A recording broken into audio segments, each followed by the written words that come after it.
Shalom, shalom. Shalom. Dash. Double honors to the apostles and elders of Great Millstone. And honor to you brothers out there in the highways and the byways, teaching this word in all sincerity and in truth. And last night, what's the name of it? Because I found that. What's the name of that video last night where the guy was talking about the mark of the beast within like the first 30 seconds? I didn't see it. You brothers ain't seen the video yet, bro? Suspensions. I sent it out to you brothers last night, but you brothers didn't check on the chat. Your money is being reprogrammed, right? Oh, that. Oh, so you did see it. Andrew Jeek, man's got some weird ass name. Andre Jeek or whatever name, right? Right? That video is going down. It's actually on the channel in the post, right? Now he basically goes into what we've been going into on the algorithms all these years. You know how we know that the script, what the scriptures say concerning the MOTB. Now the apostles were teaching about the microchip from before all this technology was ubiquitous. Yeah. You have to realize there were no, when the apostles were teaching about the implantable microchip, there weren't no ubiquitous RFID. There weren't no ubiquitous digital money and digital ID. These things are new things, infrastructures that have been come to the mainstream within the last 10 years. Apostles have been teaching this from 30 years plus beforehand.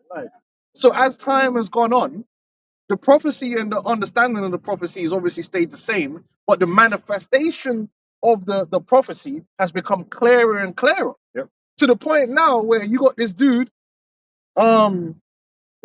Andreas, right? He normally does a lot of financial videos. We even use, I'm sure we've used his videos a couple of times. Elders have used his videos a couple of times when he's breaking down certain financial things. Right? He started off the video. Oh, there's a ancient book that spoke of a prophecy, and then he starts breaking down how all this infrastructure that's being built is it looks like it's fulfilling that prophecy, which is, we know it's talking about the mark of the beast. But what have we been saying for years? When ISUPK and all these guys have been talking about the mark of the beast as sin, we're saying, where's the infrastructure for that? We're saying the implantable RFID chip, the infrastructure to support that endeavor is being built, and we're showing you. To the point where now this whatever the hell this guy is, he's detailing it. Oh, you got digital ID, you got the AI, you got the CBDCs, the money's programmable, boom, boom, boom, boom. All right, go on now. This is on what you were saying about the apostles. 1 Corinthians 13:12. But now we see through a glass darkly, but then face to face. Now I know in part, but then shall I know, even as also I am known. There you go. It's become clearer and clearer. Like, so you might hear it now and go, oh, that makes sense. But you got to remember that before, it wasn't this clear. Now you got digital, now everyone's using contactless. It wasn't so long ago, man weren't using contactless on the bus. When we were growing up, you had to pay to get change on the bus. Now, man don't know what change is. That's happened through, a short space of time, but recently. So these guys, ISUPK, that's been teaching you all this foolishness for years, man. Now you're going to start to see more and more that, yeah, these guys didn't have it, man. The Spirit of the Lord weren't with them. Precept. Go on. 2 Peter 1:19. We have also a more sure word of prophecy, whereunto you do well that you take heed, as unto a light shineth in a dark place, unto the day dawn, and the day star arise in your hearts. Known as first that no prophecy of the scripture is of any private interpretation. Yeah, there's only one interpretation of the scriptures that's true, and we had it. We have it. And concerning the MOTB, it's clear and precise with it, not flip-flopping, no retconning. Look, the mark of the beast is implantable RFID chip. And then we even go into the MOTB, we call it the MOTB system, where we break down exactly how that system is being put together and show you all the infrastructures that have been being built separately, but it's all going to come together to make the same system. You see it there? Now you got these guys talking about it's sin. And then they're all over the place. 1 minute it's sin. But sin is from the time of Adam. It don't make no sense. Then they said, oh, the mark is not for people, it's for nations, small nations. And they started going all over the place. So now nations are going to get beheaded for not taking the tip. A nation sins. Or is it the people within the nation that's it? That's, yeah, like it's a nation of what people? It's not a nation of people. Then it's Christianity. Then but it's not Christianity. Then it's it's the white it's an woman, embargo. Then it's the white woman. If you deal with the so-called white that woman, might be you've the got the There's one right there. There's one right there. where's the infrastructure for that? There's no How does that infrastructure for it. How does that work? No, they can't tell you how it works. Then Nate came out and said, "Oh, then man's talking about my dog got a chip, or maybe your dog can buy you some lamb." Then Bro, and now a radio frequency. Yeah. Where's my dog? Yeah, and now he's talking about the CBDC and like no. But we know Nate's supposed to catch up anyway. Yeah. I forgot which elder was going into it, but basically talking about how now that it's profitable to speak about it, now people want to speak about it. Yep. It can't be avoided. Yeah. No, the things that are coming out, it can't be avoided. Well, that already happened with the ISCPK. Remember them brothers, ISCPK from London. Everyone keeps talking about the chip. Ain't no mica chip. Man had to, head loss. Ain't no mica chip. Because the truth came out. Like, as soon as he said that it's the RFID is only for tracking. So, brother, we're over here in London spending the RFID. What are you talking about? Every day. First of all, We're tapping. how do you know that? Like the point is, a chip is a chip, and it can be programmed to do whatever. But he said he can't. He said it ain't for that. How do you know? Right, he should have went on Wiki, because we did it. We went on Wikipedia, 2 seconds. uses, and it said payment, contactless payment. There's chips in PS5s that are not. There's chips in cars that are not. There's chips in It's just for phones. tracking. Everything can be used in a multifaceted way. No, only for tracking. It's only to find where's my dog. Isn't it? Just going up, going down. But that works for the simple. Yeah, because they sold out. Really, what it was is they sold out to teach that lie, because ICPK and RUIC all had the same goofy breakdown. They both said it's an embargo. They both tried saying it's on nations. The scriptures don't even read like that.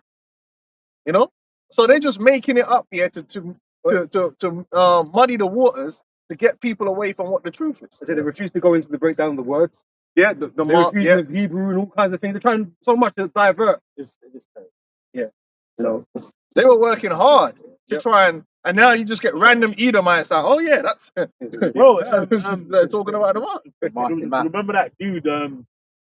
That banker, financial guy. Oh, we're speaking on the other day. Werner. Oh, okay. Remember seeing that video with Richard Werner back in the day? He touched on the Bank of England, how they can bring out a chip. Yeah, like, he's just touching on finance and the like evolution of money, and then he just said, yeah, that the Bank of England should try you to have a chip, and then it came out, and it wasn't even like he was going into the mark of the beast. He just mentioned the technology. I got more. It says, for the prophecy came not in the old time by the will of man, but holy men of God spake as they were moved by the Holy Spirit. Yep. You know, and you know, like another scripture I'm gonna get where it says the path of the righteous sign day by day. Like as we get to the end, we become more manifest that we have the truth. Right. Yep. Because that's how prophecy works. You see it. You see it It's just growing. The infrastructure, It's like real the life. brother brought it out, man. Bro, man's in Ghana with goats coming up and down the main street, blood, Yeah. and man out there with chips. For real. Man's got a goat herd in Yeah. Yeah. the chip, bro. Yeah. You know what I'm saying? The infrastructure is built up in areas that you wouldn't think. You wouldn't think. And again, a lot of that is thanks to China. Yeah. China, the manufactured this infrastructure and helped to push it through the world cheaply. Yeah. You know what I'm saying? Cheaply, because man don't need the high-end Apple phones to work this system. Yeah. You know what I'm saying? Yeah. Because China's in on it too. They've been manufacturing the infrastructure, pushing it out into Africa, pushing it out into all these places. These two things, I think of the precept like a well-traveled man. That's coming to mind because if you're just in the middle of America somewhere and then you hear about Africa shithole country, this that, and the other, you can be in your mind be thinking, well, how is this MOTB infrastructure going to be a global thing, right? Because you think in your mind there's no way that they can build all of that, but it's like actually no, that system is there. Because really, when you look, we've spoken about it before, when you look at the transference of money, in the modern world, is in the Western world. First, it has to be Micah 2-1. First, it has to be minted or printed from these different central banks. But then it has to be loaded onto vans and then moved all around the country. That's inefficient. That's actually inefficient, and it is actually a lot cheaper for these third world countries to just go directly to digital, right? Because that way you're not having to have that actual infrastructure where you've got them armored vans. They're having to move money around and this, that, and the other. So the roads can remain crap. Yeah, You've got infrastructure, though. exactly. But that's one of the reasons China's building the roads. That's one of the reasons why the East, in terms of the MOTB system, was more developed into that system before the West, because the West had the old system that needed to be retroactively refitted for the new system. Whereas in the developing countries, they could just build it. They could build it like that because there was nothing there before. It was a hut, so they just. So when you talk about land, it's it was like you've got greenfield projects and brownfield. Greenfield being places that have never been built on before, brownfield being places you've built on before. That's one of the reasons why, for instance, in London, like expanding the underground network is so difficult, because it's like you've got a whole load of tunnels that have been there for a long time, and then you can't have to work with what you already have. That's why you got like the central line. It's cooked. There's nothing you can do about it. It's done. It's like that scripture speaks about putting a new cloth on an old jacket or whatever, man. Whatever it was, they don't complement each other. Yeah. So that's these things are easier to start from scratch than they are to retroactively do things with, So And this is Micah 2 from the top. It says, the subheading is woe to the oppressors.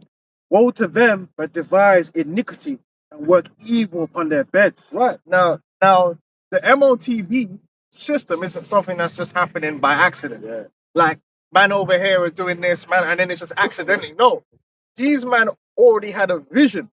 The vision. The Most High put the spirit on these certain Edomites who have a vision of how they're going to control the world. And they had that vision, which is why certain insiders then put that vision in popular media. So that's why you got guys like Aldous Huxley and what's the other done? Who did it? 1984. George Orwell.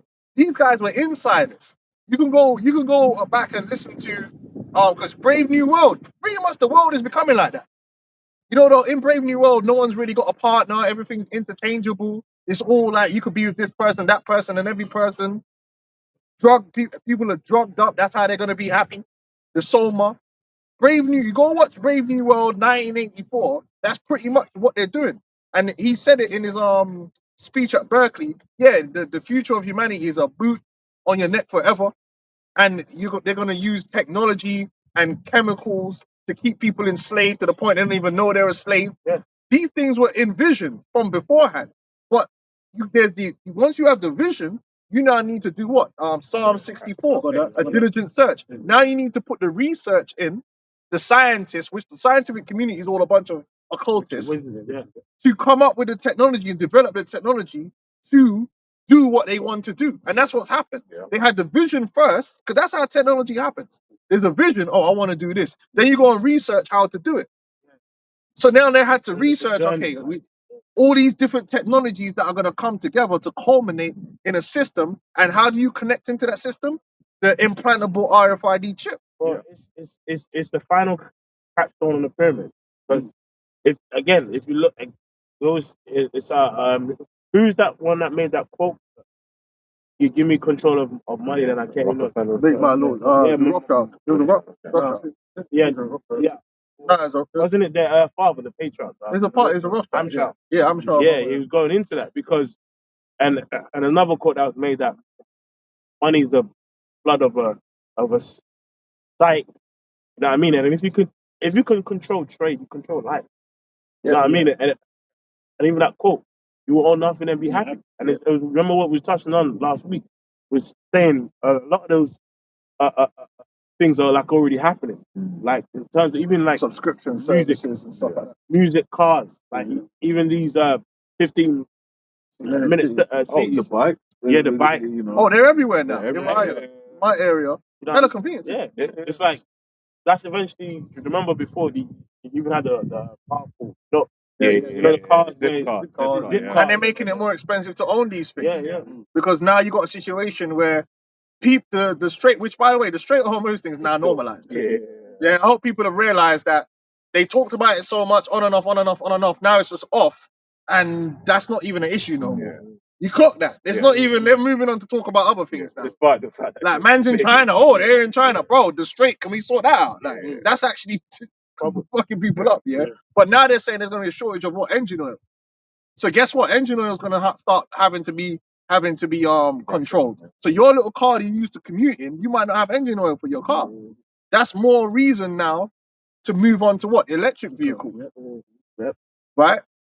But they still don't want everyone to have an electric vehicle. They're going to want those things to be like how you have these electric bikes. Meaning you just roll up, you tap your ID and you have access to the car, you use it, go somewhere you're going and then just leave it. And you got your app that tells you where the nearest car is. I think in London they're talking about an SUV tax, which a lot of them electric vehicles are going to fall into. Then as well, it's like they're more expensive, which means you're more likely like that push them in a higher band of tax and all of that sort of stuff. So it's like they're pushing you down a way where they're still going to be able to make free money off of you. The only man that will have, they have their own car. You have to be one of them special company. You got to be in a special company where you get that special right.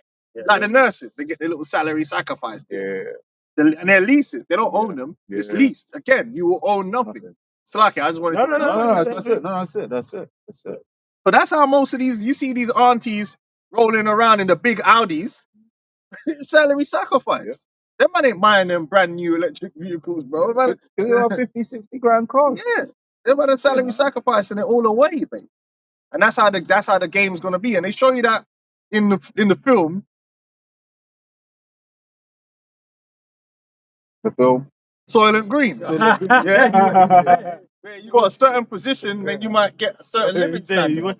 And then you had with the furniture and all that. yeah. So you had I was waiting. Tesla. What they're doing with Tesla now, they've got something called company towns, where the corporation itself has towns that if you work for the corporation, you get to live there. And there's going to be certain perks. Well, like nurses' accommodation back over in Romford, that whole thing was built for the nurses. Hospitals nearby. And then there'll be certain perks that come with that. That being in that part of the system. But that was on that. That was if you look at the north. That's why in the north of England, a lot of those houses are exactly the same. Like you go to like because it was factory built exactly for what the elders going into. That idea of like, okay, we need the mine workers. They're going to be there. But of course, they need to live somewhere. The companies built the yards for them to go up and if live. you become obsolete or you're fired, then same with a salary sacrifice car. You lose your job, you lose your car. So the same reason why these towns, certain towns called mining towns, because that's what it was built for to do. And so if it was based around that, when it's not doing that no more, it's obsolete, isn't it? Why is that? They'll just chuck you in a normal housing, living in the hallways. Anyway, so to go back to Micah 2 and 1, remember that none of this stuff that you see happen in the world is by accident. China becoming what it was not an accident. That was a plan that they've been working hand to hand with China with. Oh, China just, they're so smart, bro. That man went over there and opened up China. That's why the Brits went there and did. They opened it up. They said, okay, you could join the WTO. China became what it is because exactly what happened. They were able to manufacture the New World Order. The New World Order is manufactured in China. You need a workforce. And on that, when you look at those three East Asian countries, they're what is referred to as economic miracles, right? Basically, because you'd be like, oh, how did they get rich so quick? So because what do you call it? There's certain Koreans that I know where it's like their parents, not grandparents, their parents were so poor they were eating a spoon of rice, and then now it's what it is now. But that's because America came and it was like, look, this is what we're gonna do. Because after what Japan did. How did they become so rich? After what a bit, it's because America went in, spoke to the emperor, and was like, "All right, cool, you're gonna be a puppet. This ain't a conspiracy. This is factually it's in history. Went to the emperor. You're gonna be a puppet, and you're gonna help. You're basically gonna be the one that's gonna turn your people pro-Western, right? So he's had them there. And then as a part of that, they basically started working a lot with Japan. So that's why, like, for instance, what, you know, I speak as a man on this next segment.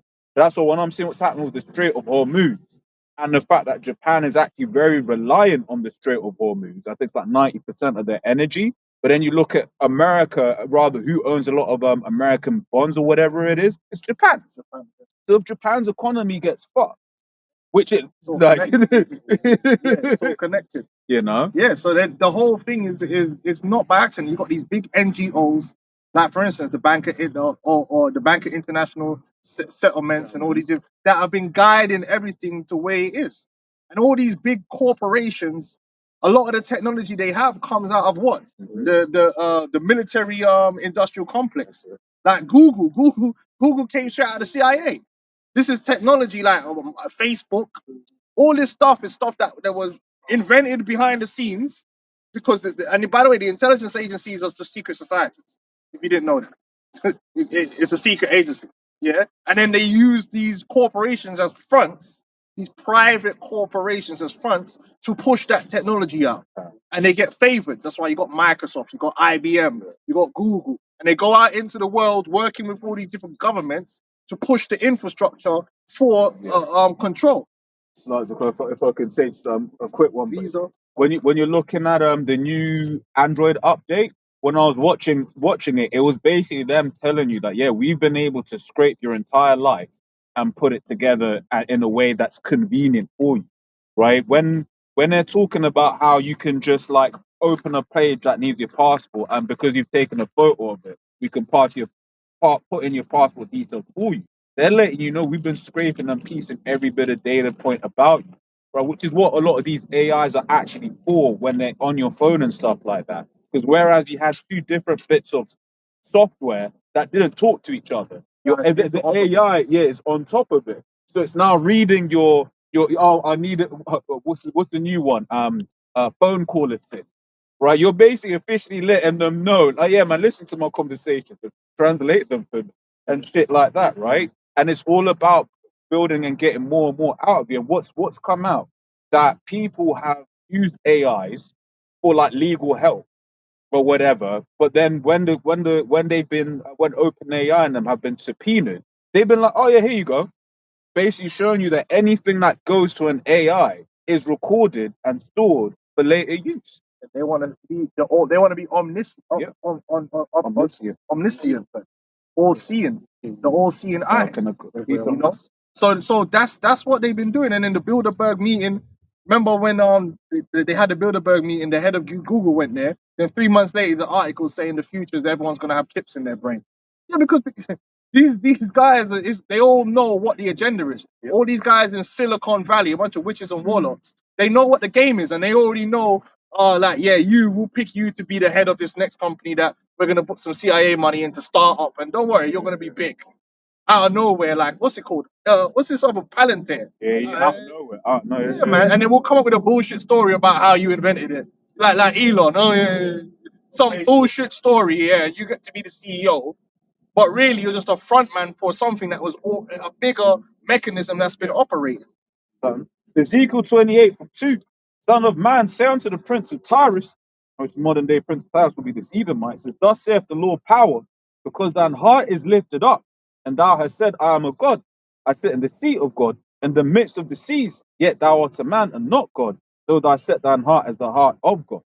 Right, so Esau's trying to be omniscient, man. That, you know, you got those different description that they say that they the attributes of the Most High, omniscient, omnipotent. Well, they show you that in a lot of their movies. They portray the AI as a godlike being, a being that sees, that can control things, that can predict things. Like if you go watch Person of Interest.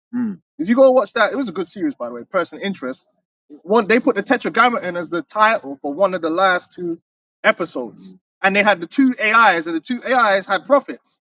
Like the AI would pick someone that would be like their physical representation, their spokesperson, and the prophet in it. Yeah, this one girl, she was the prophet, and she was like untouchable because like the machine was just working with her.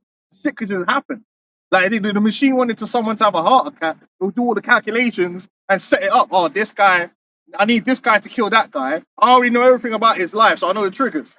And there was a trigger man to do some foolishness there because he has the knowledge that, you know, because there's people out there, yeah, that you could. They're on the edge. They're on the edge, blood. and they already know. And this is where you get the psychological, all this psychological experimentation.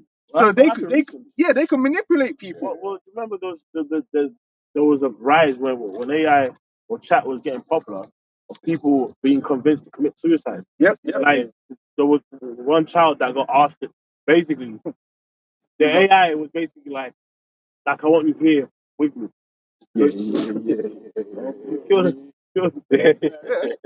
Go and join the cloud. The AI is either dead or alive.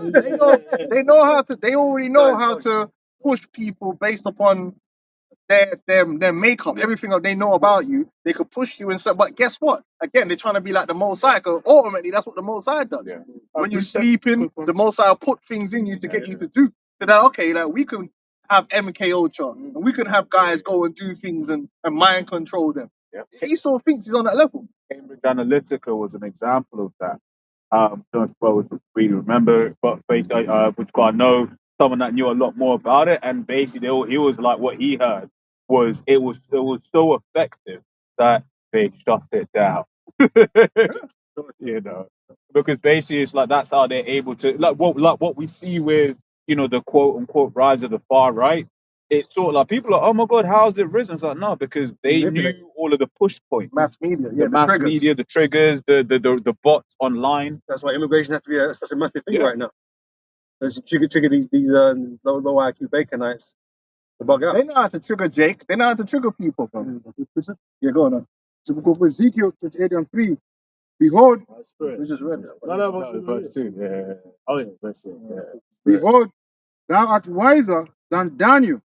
There is no secret that they can hide from thee. They've done a lot of research, even if you're talking about from way back when Wundt and all these guys, these psychologists, like they looked into the mind of people. The MK Ultra program. That's why people are looking at these damn celebrities and think, bro, these celebrities, bro, they're some of the most manufactured, controlled people ever. Like, there's nothing about their life you should believe. There's nothing about their character you should believe. They were already MK Ultraing people 50 years ago. So how much more think about it. Like, you've got people that are grown, that you see on TV now, that they've been on the mind control from they were born. They're like 30 years now. They were doing this stuff from 50 years ago. All up in the Disney shows. Yeah, they're all fucking mind controlled, and you're all getting caught up in their fucking relationships. Like it's real. They already got a massive program out there to manipulate people's minds, man. With drugs, LSD, they were doing all that, man. This man is the devil that the Bible speaks of. And they're pushing people's buttons, pushing their buttons. Because ultimately what they want is for people to take that trip. And they're guiding people towards that. Yep. They're the ones pushing out, oh, the old system don't work. The old system's unfair. And the people don't know that they're being manipulated to get ready to accept a new system that's fair, that's equal. Otherwise, they wouldn't have man out there on the TV telling you how unfair the bank. Now everybody knows how fucked up the banking system is. Why do you think that is? Because they want you to know, yeah, the old system is unfair. It doesn't work. It's corrupt. But we got this new system. It's all above board. Yeah, but it's also complete control. And you don't need anything. We can provide everything on a temporary kind of basis. Those rich people are bad. Yeah. You need to tax them. Yeah. All of a sudden, you got Gary Economics all over the place talking about taxing all the rich people, and the rich people are the problem. Yeah, get those rich people. Yeah, that's fine, and they will. That's why the scripture says, rich and poor. He said it like. So when they're gonna be like, yeah, get the rich people. Yeah, you got to take one too. Now everyone's got the chip. Now, because it doesn't matter who's rich and poor, whoever controls the system is really rich. Because now you have access to control the administration of all the resources, which is really what it's all about. It's like, the Baconites. I was like, yeah, man, you need to be tough on those immigrants. I was like, oh, yeah, we've got a digital ID. I was like, no, not like that. Not like that. We weren't prepared to make the step. Exactly. Oh, the government's not doing anything to help. Yeah, and they will when they give you this chip. Yeah. You But they take away all your liberty. And precept finish it up. You finished, you Michael? Still got Micah. Let me finish Micah. Back in Micah 2, I'll start from the top again. It says, woe to them that devise iniquity and work evil upon their bed. Right, so the mark of the beast is evil on so many levels. First of all, you're not supposed to audit, do a census of all the people. And the MOTB system is a system of ultimate censorship. Yeah.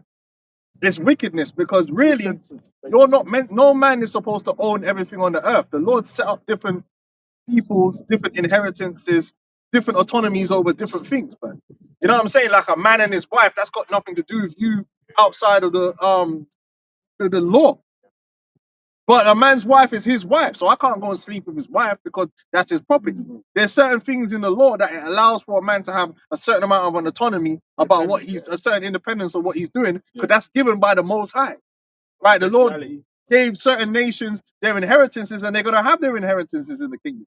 It's not like the Lord said, oh, Israel is like, we're overlords. But even within that, other people have things.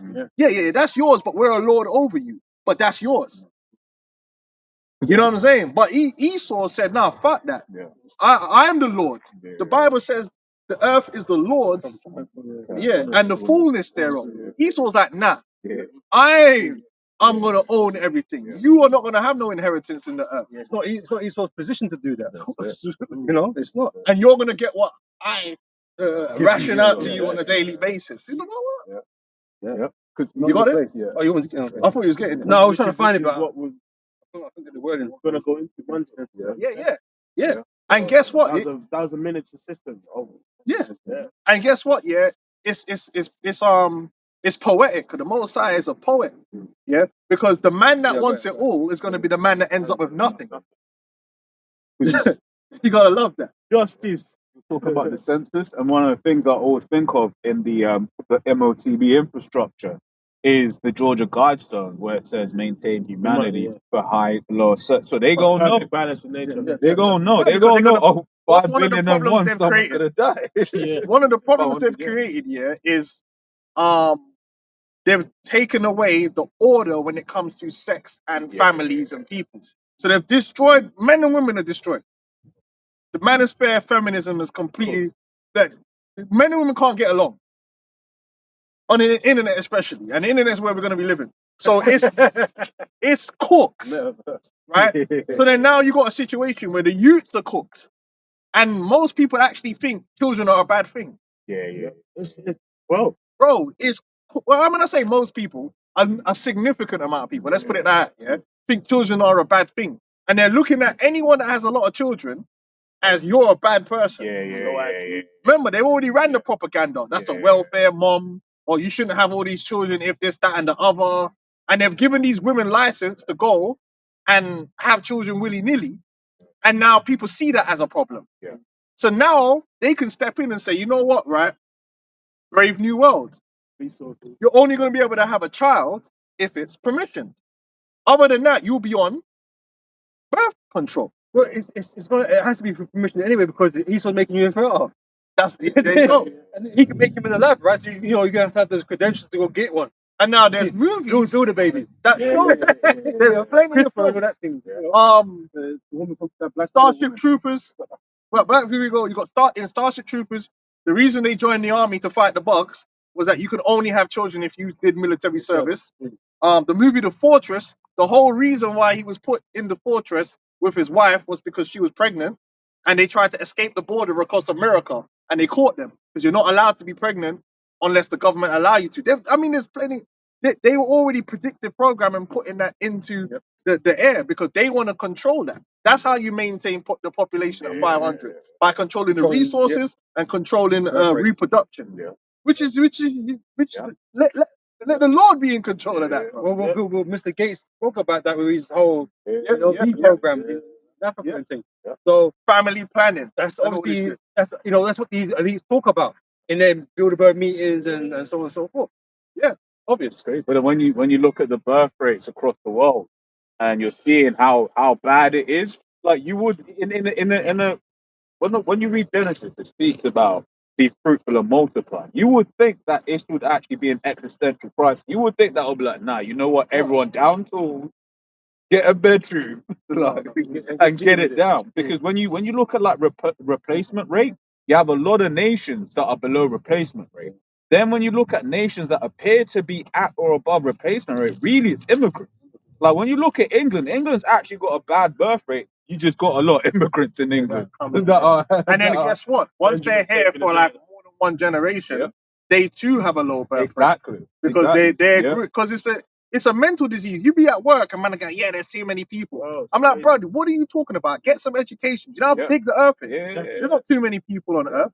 But that's the propaganda that you've learned from a child watching movies and watching TV and oh mate, yeah, England's overpopulated, right? Because you live in East Ham and there's bare man on the train. Bro, like what are we doing here, man?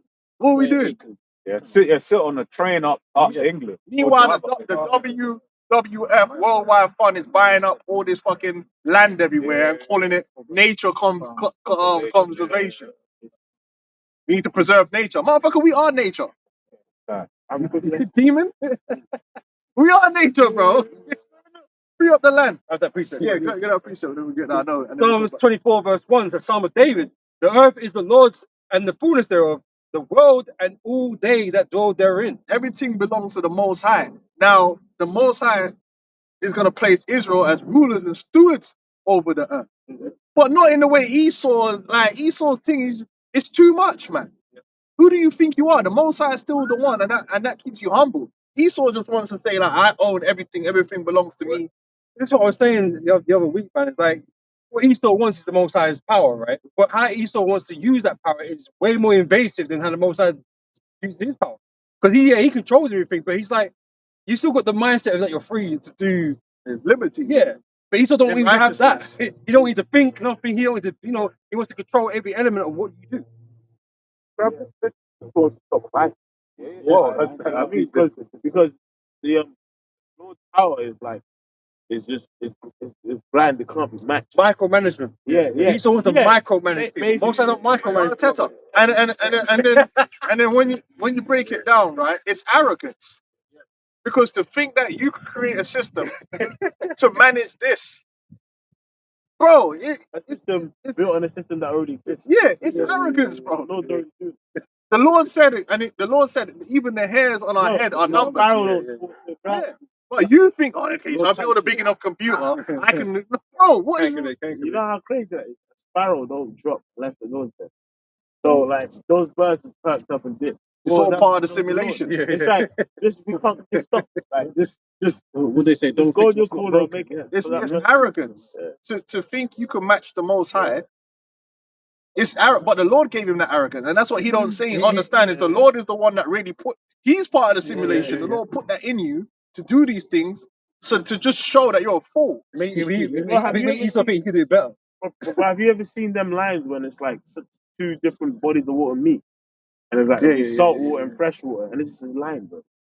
The line, like the waters don't mix, they don't cross, or like even how like he speaks about how the seashore boundaries. Like, even if the waters overflow, it's always going to come back to the level. Like, bro, the fact you gotta suck up all the water and suck up all the energy just to try and run the simulations. Just shows you, bro. Just chill. The whole neighborhood. Just chill. You gotta build a planet-sized computer to flipping try and control the planet. Bro, just chill. Eat some mango. What did it say? Chop and chicken and chop, like, what's wrong with you? Chicken and chop, bro. I've got some info after you. Deuteronomy 32 and 8. See, when the Most High divided to the nations their inheritance, when he separated the sons of Adam, he set the bounds of the people according to the number of the children of Israel. Right. When we came out of Egypt, the Lord specifically told us, that's that man's land. Don't take it. Everyone had their own land that the Lord gave them. But Esau, Edom, he wants everything for himself. He wants to create a situation where you have no nationality. That's what this whole thing is all about. There's gonna be you really ain't got no nationality. You're just a number, a corporate number, and you get what you're given. And he just overlording it, turned himself into a robot with 10 dicks or something, with 10 dildo attachments. You know, Esau he's just a demon, man. Yep. That's got a dildo on his head. It's a little different. Can I grab this real quick? Some information. So it says what countries are below replacement rate? Right. So a country is below replacement rate when its total fertility rate (TFR) falls below 2.1 children per woman, which is the average needed for a generation to exactly replace itself.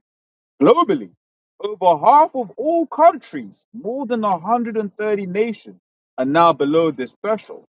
Nearly all developed nations fall into this category. Right, developed, but you forgot how to have sex. Okay, it says including the entire European Union, the United States, Australia, and Japan. Some regions have plummeted far below the 2.1 threshold, reaching extreme lows. Then I followed up further. And you know all that comes back to? Yeah, a culture of individualism. Mhm. You can't have a family if your whole mindset is geared towards individualism. Man's just sitting there. The reason why a lot of these young people now, they got the money to have youths, some of them. But at the end of the day, you can't have them youths and go IB for 5 times a year. Yeah. You can't have them like youths to and do live. what? But you see, To have a sambuca. and your and your urge to do that is Yeah, but literally like a coming. Yeah, exactly. So the urge to do that is coming from where? From lust. From the social media. Social media. It's the cultural thing. It's something that, as you're growing up, this has been put to you as this is the only life to live, and this is the only way you're going to get enjoyment out of life. And if you do not live that life, you're in misery. So you need to dedicate yourself to that life. So when you're saying like, well, if I have kids, I can't have that life because kids cost a lot of money. It's an investment. So all of a sudden, it's like, I need to live my life. You know what I mean? I need to go traveling the world. Now, it wasn't so long ago. Can I say this one point? Because this holiday thing, yeah, which, listen, brothers go, we take the woman out on a little trip to Paris or whatever and that thing. I'm not saying anything wrong with that.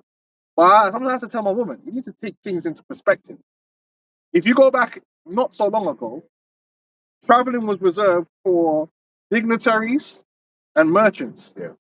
And the only other people that would actually leave where they are was economic migrants. In terms of a leisurely trip somewhere, that was unheard of. You go back even to, I believe it's like the 50s or something like that, or the 40s, 50s.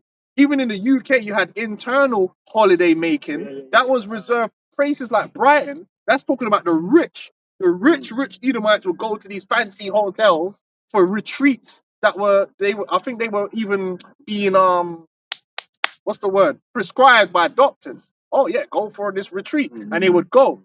It wasn't until later on when you had the new booze, the middle class being built, they started saying, okay, these people could start going to these seaside towns. And then the man was like, oh, we got these planes. If we make the flights cheap enough, now everyone can go. So you can just jump on a plane and you can go to Spain for 2 weeks, yeah? But you're like Bob from Dagenham. Yeah. You know what I'm saying? As I always say, England, it's cheaper to leave England than it is to travel. But that's not normal. Yeah. That's not normal. If you go back 100 years, most people did not leave the town, and you'd be lucky if they would go down to the next city. You kind of just learned to be where you are, so you made where you are nice, and you enjoyed the local area. And it was very rare that people would have to go. But now you can't. You're not living no life unless you're jet setting to Dubai, jet setting into Thailand. Oh, I just want to travel. And they think this is just how life always will be. And if you can't do that, your life means nothing. Well, guess what? You can't do all that and have 3, 4 kids, bro. You know what I mean? When you start adding kids onto the flights, like, I have some information again. It's scary. But because basically, like in the UK, basically during the 30s to the 50s, a lot of areas in the UK had something called Lidos. Like yeah. Lidos, and those were inspired by holiday destinations in like Venice and like popular things in the UK. And a big thing that we used to have a lot in the UK was public pools, like outdoor ones. There was because basically it wasn't a common thing for people to travel a lot, so people would home inspire things based on holiday destinations. Not long ago. Yeah, but there were many parts in the UK that were public pools where a lot of families could gather and shit and tan. You know what I mean? Like But what's that designer, man? Chanel #5 or Coco Chanel? Yeah. Basically, so there was a whole thing when they saw her on the beach, the tan or whatever, and then it started a tan craze in the UK, where like a lot of people were tan, so people would like start wearing bikinis and stuff and go to the public pool tan to copy what they saw. History, right? You know what I'm saying? History, yeah. But let's go into it. This is Idol. history of Lidos in the UK. So the golden age of Lidos in the UK was in the 1930s when outdoor swimming became popular, and 169 were built across the UK as 169. recreational facilities by local councils. Many Lidos closed when foreign holidays became less expensive, but those that remain have a dedicated following. The name Lido originated from Lido di Venezia. There's one up Which is based on Venice. north, not Wembley, like Yeah. round where Ruislip. Yeah. When Ruislip, is it Yeah. how pronounced Ruislip or Rice- Ruislip? Rice- There's a Lido up there that I went to one time. Oh, is that what that is? That was a Lido from old Lido. Okay, That's why I like. now it's a water park, isn't it? Yeah. No. There's a water park there, Was it? Maybe different time. but that's new. So the before your man before there was a Lido way there. before. That was Yeah. Grills and Yeah. all there. Now man just go to Dubai, but then, Yeah. now you demand it. Yeah. Now your whole life is based around that I must go on this holiday, and then the gal are on the social media, Yeah. so that becomes ingrained into this is what life should be. And if you're not going on these holidays, then you're cooked. Yeah, there's a You know, question you always get asked the middle class circle. Oh, which dog take some time? Oh, where you going? Yeah. Always where you If you going. got annual leave, where you going? Yeah. It's my yard, bro. I'm broke. Yeah. And then so if you're just a normal, now it's getting more expensive to do all that. Yeah, of course you sacrifice kids to be able to do that, because if you're not doing it, the system, the culture makes you feel like you're missing out and you're lesser than. The FOMO's crazy. But this is by design. So that all of that is the reason why a lot of these people, they say they can't afford kids. What they're really saying is, I can't afford my Kim Kardashian lifestyle if I have kids. I have to choose one. Compromise my lifestyle. Because I'm not a millionaire like the Kardashians. They could take their kids. I can't take these motherfuckers, man. It's adding another $2,000 onto the mission, man. And I bought it for 9 months. How am I going to do the excursions if I take my kids, man? That's the excursion money gone.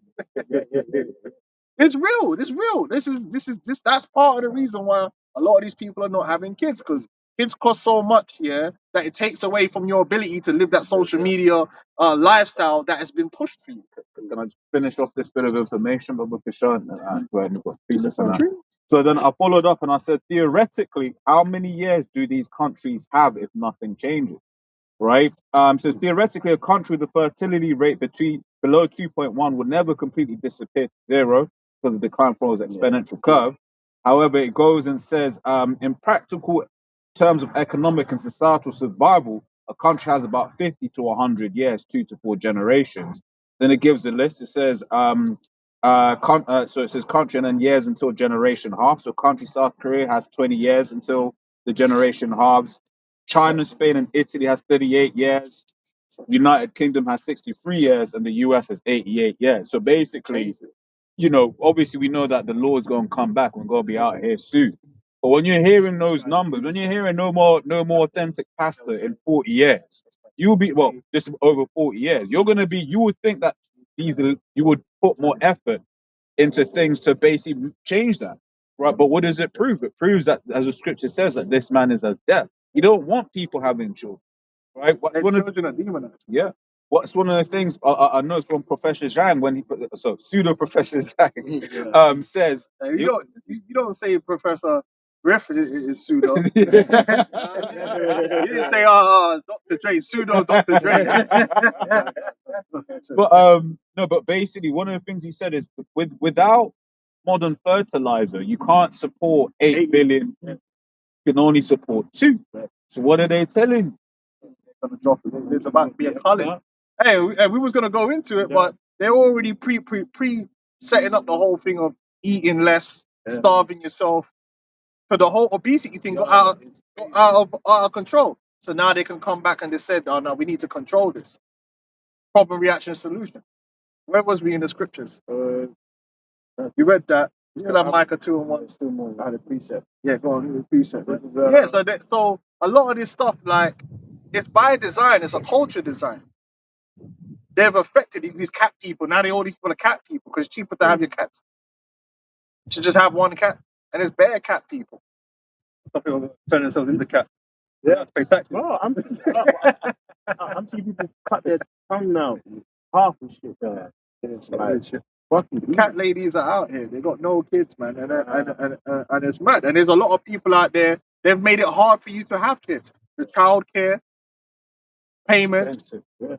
Yeah, having a kid now, I ain't gonna lie to you, bro. It's darkness and sorrow, bro. It is darkness, bro. You know what I'm saying? Like, if you, it drains your soul having kids. I'm not even gonna lie, and it's true. That's why you get people on the internet crying about having kids and is a work because this is a lot. But that's because the society isn't geared to supporting people that's got kids. Can't invest the time. Yeah, penalized. Yeah. Society appeals to people that live a frivolous lifestyle without kids. That's where you're winning. Yeah. The man that's winning in life, the man that's got a good job, the gal that's got a good job, and she got no kids. They're just on pills. And it's on pure. And then they just going where they want, when they want. They're flying out here, there, and everywhere. They do what they want, and then they're living. And guess what? Both of them are trying to take the mark of the beast. Yeah, exactly. Whether you got kids or want that lifestyle, because you're going to fight to keep both. Yeah, That's why a lot of Brits took the jab. Yeah, so they could fly out. They knew, like, that's these elites. No, we referenced it or read Psalm 64, that diligent search. Yeah. Each nation had different things that they did to push the jab. America, where your healthcare and your healthcare is a big thing in America, is tied to your job. People didn't want to lose their job. They took the jab. They kept the Brits locked up for 6 months, and then they said, "Look, you want to go out? If you're going to take this jab." And then another thing you have to realize with the kids now as well, right? Pre this, you got the kids and the whole traveling thing, the school. They made it where you can't take your kids out of school to go. Because it used to be that you could take your kids out of school at any time, which made it economical. So you can now go when the tickets are cheap and it's not busy. Now when they started doing it, like turning it into an offense, you have to take your kids out in the summer during that 6 weeks. So straight away the prices are tripled. The price is triple. An offense. Yeah, you can't take your kids out of school for holiday. You can't. It's an offense if you do that. Yeah, and you get fined on top of that. Yeah, which you might just charge it if you ask me. Yeah, Probably less than triple the ticket. yeah. So imagine now. Think about what they do to people. You work because that's how the society is. You're working, your woman's working. You don't ever see her. You're gonna be fighting because you're both just tired. Yeah, this is long. Yeah, and you're saving up. Yeah, to go on this fucking holiday because it's gonna cost you more money. You have to save up triple because you need to take your kids. Yeah, so it's gonna cost you triple to go Disneyland or wherever you want to go. Not only that, right? But the whole thing is gonna be stressed because the airport's gonna be packed, the plane's packed. You get to the resort's packed. You go to, you gonna have to stand by that fucking slide with this fucking kid, yeah, in a line to get to the top of this slide with about fucking 300 kids ahead of you to go down the slide once, yeah. Only they're gonna be crying all the way there waiting, yeah, to go down this slide once to get in the line and wait another fucking 45 minutes to do the slide again. This is the life and this is what you're gonna pay for. So you're gonna be stressed on this holiday. Fuck that. Yeah, and remember that the holiday was for you to de-stress, but you're gonna be stressed, bro. Because trust me. And then so again, the pressure's like fuck all that. People are like fuck all that. I don't have kids. This is long. You're making me pay more money to do anything, and I'm not getting nothing out of it. Now me, when my kids used to be homeschooled, I could go if I'm going on holiday. When I went, there was no one. You know what I'm saying? So when I went Butlins, man was going up and down the fucking slide. And then I remember when I was there, bro, there's no one there. There was like 3 people in the line. So I'm going up the slide with my daughter. We're waiting. Going down the slide. Hey, go down, come back up, yeah? As you're going up the slide, right? Bro, the slide's like 3 stories high, yeah? And it'll be like 40-minute wait. And you're like, what? 30-minute wait. I'm going up the stairs, like, and I'm thinking, wait.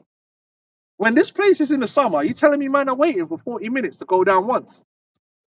Bro, with my toddler? The hell is that? Bro, this is going to be crying going on, man. This is what people are putting up with, man. This is demonic society. Why not have it where you could take your kids out at any time of the year? That way the prices would level out. They don't want to do that. It's a scam. The whole thing is, fuck Esau, man. Quick one. Proverbs 4:16. For they sleep not except they have done mischief, and their sleep is taken away unless they cause some to fall. Or they eat the bread of wickedness and drink the wine of violence. But the path of the just is a shining light that shineth more and more unto the perfect day. All of this stuff is wicked. The whole idea of the MOTV, everything about it is wicked. Even to the fact that they want to keep the children of Israel in perpetual slavery is wicked. Removing your neighbor's landmark is wicked. The unjust balances and, bro, the whole thing, everything about it is wicked. We'll finish off Micah 2:1, and I know Bob's had other precepts, and you got your thing you want to bring up. But the whole idea of the New World Order is wicked. It's just wickedness. No, there's no other way to. Then it's not no good. You're not trying to save humanity. No, it's all based upon Esau's pride and his lust for power and control, and his arrogance that he could replace the Most High and he could go against the Most High's judgment. He's like, it don't matter what the Most High said. I can rule this thing forever. What? Goofy. Back in Micah 2. So, woe to them that devise iniquity and work evil upon their beds. When the morning is light, they practice it. They have the money, not only the money, it's not just about the money. They got the money and the influence. Because they control politicians, they control all the levels of authority. So they can actually make changes. When you control the media and you control venture capital and you control all these things, you can have one technology not get pushed and another technology get pushed. You can have a culture get pushed where a whole generation of people's mindset gets changed. Same with education. Same with education. So like we're talking about people just, man's woman, you come home and your woman's just getting on you because you ain't gone on a holiday. And it's like, where the fuck is this holiday to? It's like, because that all comes from the media. We didn't buy a diamond. Nagging you, bro. Everything they see is geared towards, this is what you should be doing and this is what you need to be doing. But that's not by accident. That's a culture thing. And it's not, but one of the things that annoys me about like people that do that perpetually, is, like you see, so been 40 countries. It's like, no, you step foot in 40 countries. You don't know anything about the local people. Yeah. I've witnessed it, bro. I've witnessed it where it's just like, cool, these are the 5 places where you've got to go. And it's like, okay, cool, quick picture for the gram. And then it's like, okay. It's almost like the place doesn't exist. It doesn't exist. And then you get the tourist trap thing. Yeah. When I went to Venice, it was all the same shots in a row. Venice. The day trip. I went Rome and then I bought. I'm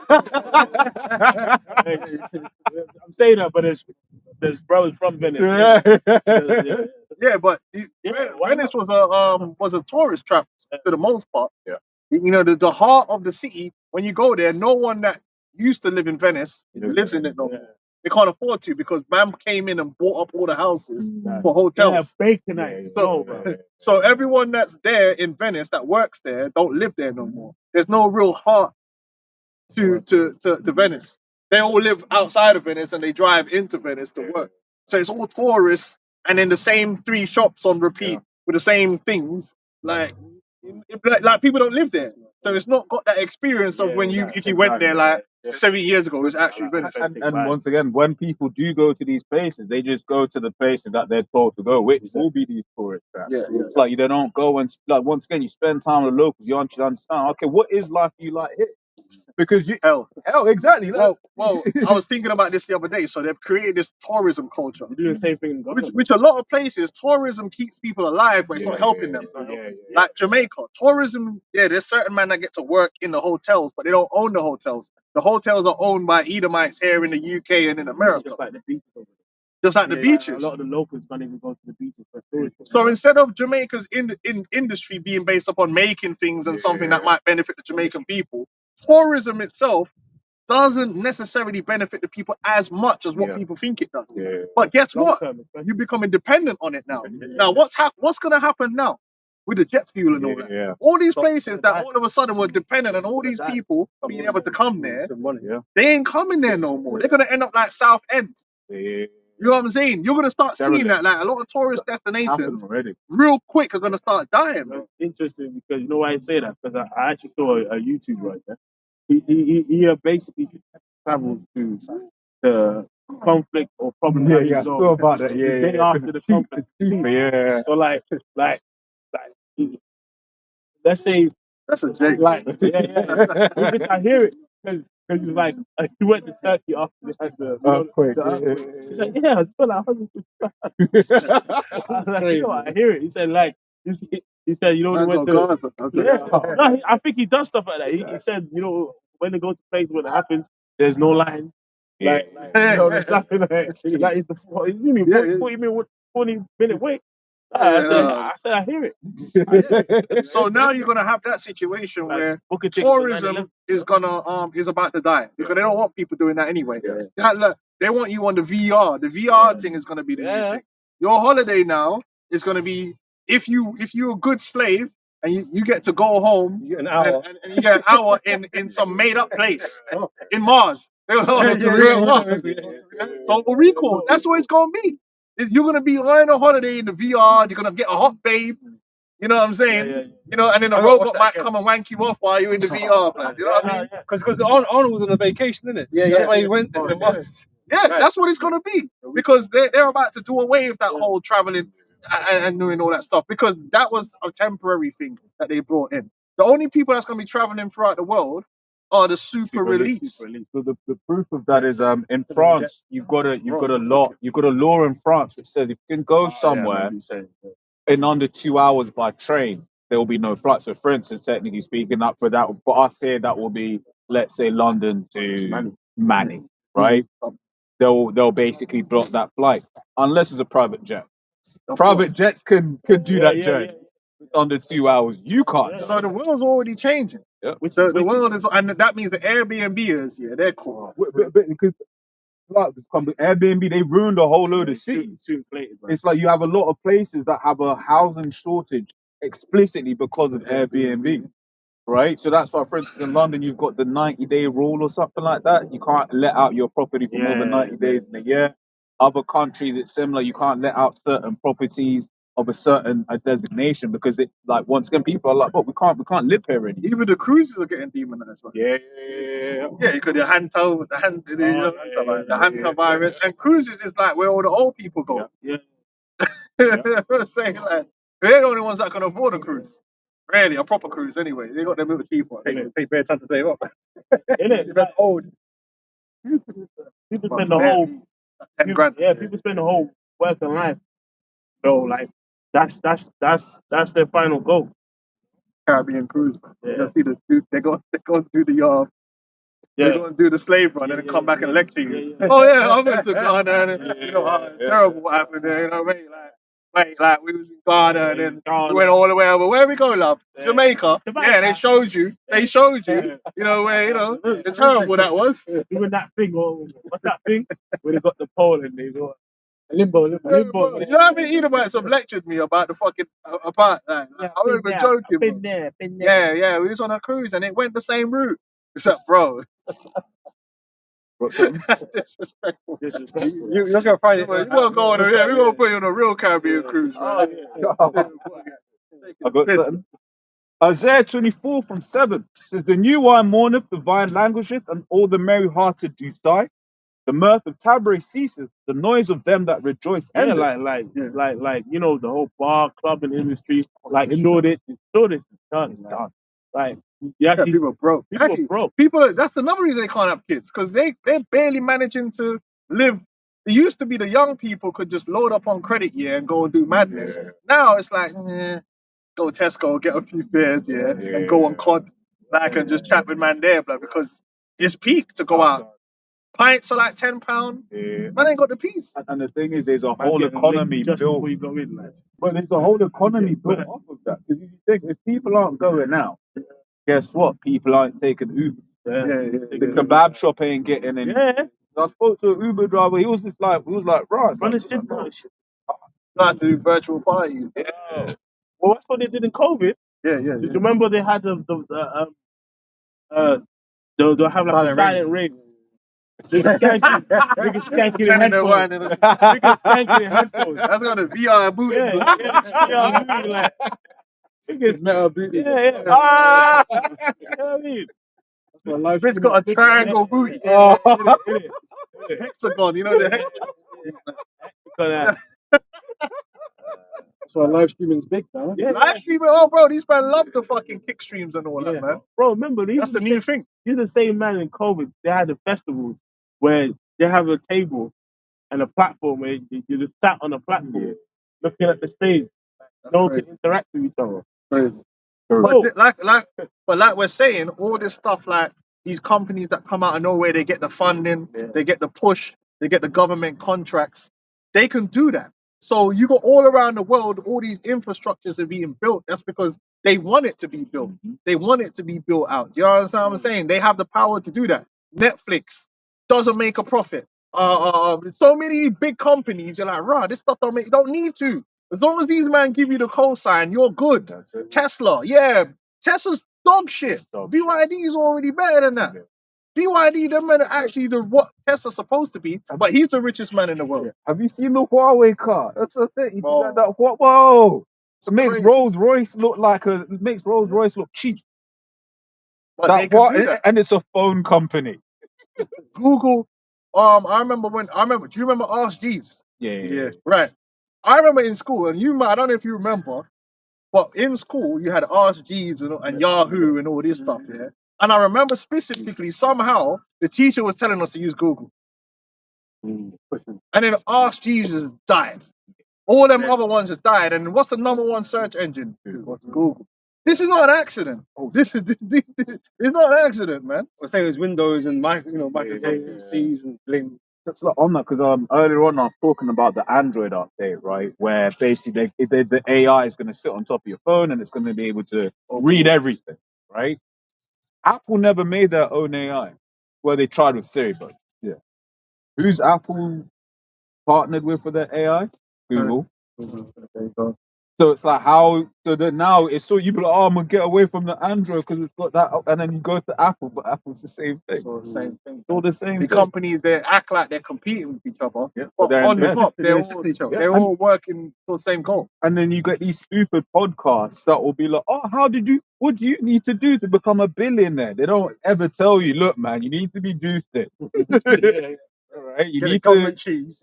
get that government cheese. You need to sacrifice a few, Virgin. Yeah. Yeah, it's very, very. These people think Elon came up with fucking PayPal. No, PayPal, the PayPal was always set up to be the beginning of digital money. And then all them guys from PayPal went on to do different things. And he even said X money, which is coming. We already told you. The X.com was the original model they wanted with PayPal. So that was already set up that you were gonna have this social media type platform, that the everything app. It's just that they've come around to do it now. You know what I'm saying? Like these things were already planned out in advance. It's just they have to roll it out in different places, but they make it look like it's organic. It's not Can I organic. bring that have a quick out now? Yeah. Did you finish in Michael 2 and 1? No, still a bit more. Finish that and then we'll get the Habakkuk 2. And it says, when the morning is light, they practice it because it is in the power of their hand. Like legislations, they'll make it look like, oh, there's a fight against this particular thing, and the government will have an investigator. Oh, we need to ask you how you feel about, bro. The decision has already been made. They just have to make it look like there was some kind of checks and balances for it to come to pass, and they'll have Ron Shittlewitz be against it. But he's not really against it. He's just playing the role of the person who's against it. Then you have over here another politician, and they'll have a big beef about it, and they'll make it look like when it officially gets passed, oh, it went through the right channels. When really, it was already decided this is what was going to happen. What's going to it's a bit easier in places like the East, where it's just like that the CCP is like, look, this is what it is. And China, they can just push it through. Just push it through Straight away. So you got the whole thing with Trump and the CBDC. Man got all giddy. Oh, it was Trump banned the CBDC. No, Trump did not ban CBDCs. Trump passed an executive order that says that the Federal Reserve, which is a private company, cannot issue a CBDC without congressional approval. Let me say that again. Trump did not ban CBDCs. Trump made it where Congress has to give approval. Do you know what that means? It's not banned. It's gonna get approved. Yeah, exactly. When it's the right crisis, they can do what they want. Rule on that. That's it. We say it will get approved because you, once again, if you was a right-minded man and you saw the situation in Iran, all of those senators the other day should have been like, you know what, dead this war. Nah, 49 to 50. Yeah, saying like with the Brexit vote, 49 to 50% or whatever. But I said they put that whole has to be approved by Congress first to make it seem like that's reasonable because we trust these Congress people, right? Bro, they're all fucking in on it, bro. Exactly. So it's like, what do you mean? In on the game. Like just mentioning it doesn't make you feel at ease. Some of them they'll tell them abstain. Some of them they tell them, you could vote for it. Like you got certain guys that are set up to be opposition to represent certain things. Yeah, it's Like got organic. Ron Paul, Rand Paul, Thomas Massey. These guys now are the champions of the people that are going to oppose certain things. But do you think when they actually are in opposition? Exactly. No, that's just the role. Even like Kennedy at first. Yeah. Oh yeah. You know what I mean? Like, hey, they're like, only if Corbyn got in. And they do it. They're running the same game here. They've basically allowed Starmer ain't got no charisma, bro. All you need as a politician is to have charisma and the media, and then you're good. Whenever you see them put someone in power that don't have charisma, that's because they're set up to die. Yeah. They're set up to die. Starmer is meant to be the guy that nobody likes, so that when now they could blame everything on him and bring in someone else. Oh yeah, it's all Starmer. He's weak. Oh, Starmer's UK. Bro, the guy ain't done nothing. He's just a gooner. He's just another Arsenal fan. Yeah, but that's what they hate. It's why they lost. It's like when they picked Kamala Harris to come up against flipping Donald Trump. Yeah. So you telling me they couldn't find no young charismatic guy from the Democratic Party no, they picked the least charismatic female that just cackles to come up against one of the biggest celebrities in America. Obviously drunk. If we were all let's say it was real, and we was like, who can we pick to beat Trump? She was gonna be the last one that we was gonna pick. Like, this girl, no one, I don't like you. You're not even like got black flavor like that. Like you're not charismatic in any way. Is it not a popularity contest? Well, because the thing is, if you wanted a black woman, it would have just been Michelle Obama. Straight. They would all vote for one. Yeah. But again, because they setting it up, Starmer, again, he's boring. He's not no Tony Blair. Tony Blair had that panache. Yeah, that certain cadence. Yeah, that certain cadence to him. No, Starmer's just like bacon, bro. He's like, he's Gordon Brown, isn't it? Remember? It's just a Gordon Brown. Gordon Brown. You know what I mean? People like, you don't really even stand for anything. That's one of the things that they because they've turned more central than they are. Have you seen Starmer playing 5-a-side? Oh my god, he's like a fucking oaf. It's Yokeres, man. It's respect to my striker, man. Yeah, so it's like these people are puppets and they have different puppets for different occasions, and their character is fabricated, and they know what people ain't gonna like them. They know that no one ain't gonna like this Starmer character, man. Who is this guy? He only got into power because the other lot was garbage. You say with Badenoch? Yeah, yeah. No, she ain't gonna do nothing. That's why they lost. That's why guys like Farage now are more likely to win these. And they are getting them seats now. If you're racist already, you ain't voting for them. Well, laughed at me. You know he's a crook. Even though he knows he's a straight crook. He outshines it just because of how he carries his personality. His personality is a bit more than Starmer. So basically, he's like, he's like, see, everyone was criticizing me. I told you so. You're laughing at me. You're not laughing anymore. Bro, it's a meme and a half. Bro, Obama was a fucking character, man. Yeah, bro. And Obama's got more charisma than Trump. Nah, you don't want to put Obama up against Trump. Trump will get killed. This guy's crazy. Did you hear it? Bro, Obama gives you, bro. Obama, bro, I ain't gonna lie, bro. That guy had jokes, bro. You know, remember when he threw up the shot, and he went, "That's what I do." And I bet they practiced like 50 times. That's probably wearing a mask. Like, really underneath all that, it's like, fucking one of them tall niggas in the NBA. Bro, Steph Curry on Trump can't beat Obama, bro. Head to head with Obama, he dies. He dies. This guy's crazy. You listening to this guy? I have a quick one. Revelation 13 and 11. And I beheld another beast coming out of the earth, and he had two horns like a lamb and spake as a dragon. Right, this two-party left-right politics, Yeah. right, which has done nothing but destroy Bipartisan. the West.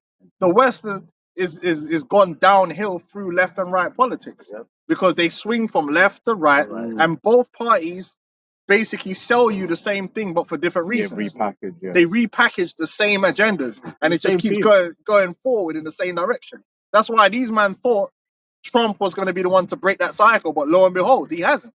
He's pushing forward with the same agendas, man. People forget. So Trump is like, under his watches, we had jabs. Yep. He loads himself with that. You know, he was against. Bro, he just He came against it. he just brought out his face here on the $100 bill, right? Yeah. Now, 100 in the occult represents completion.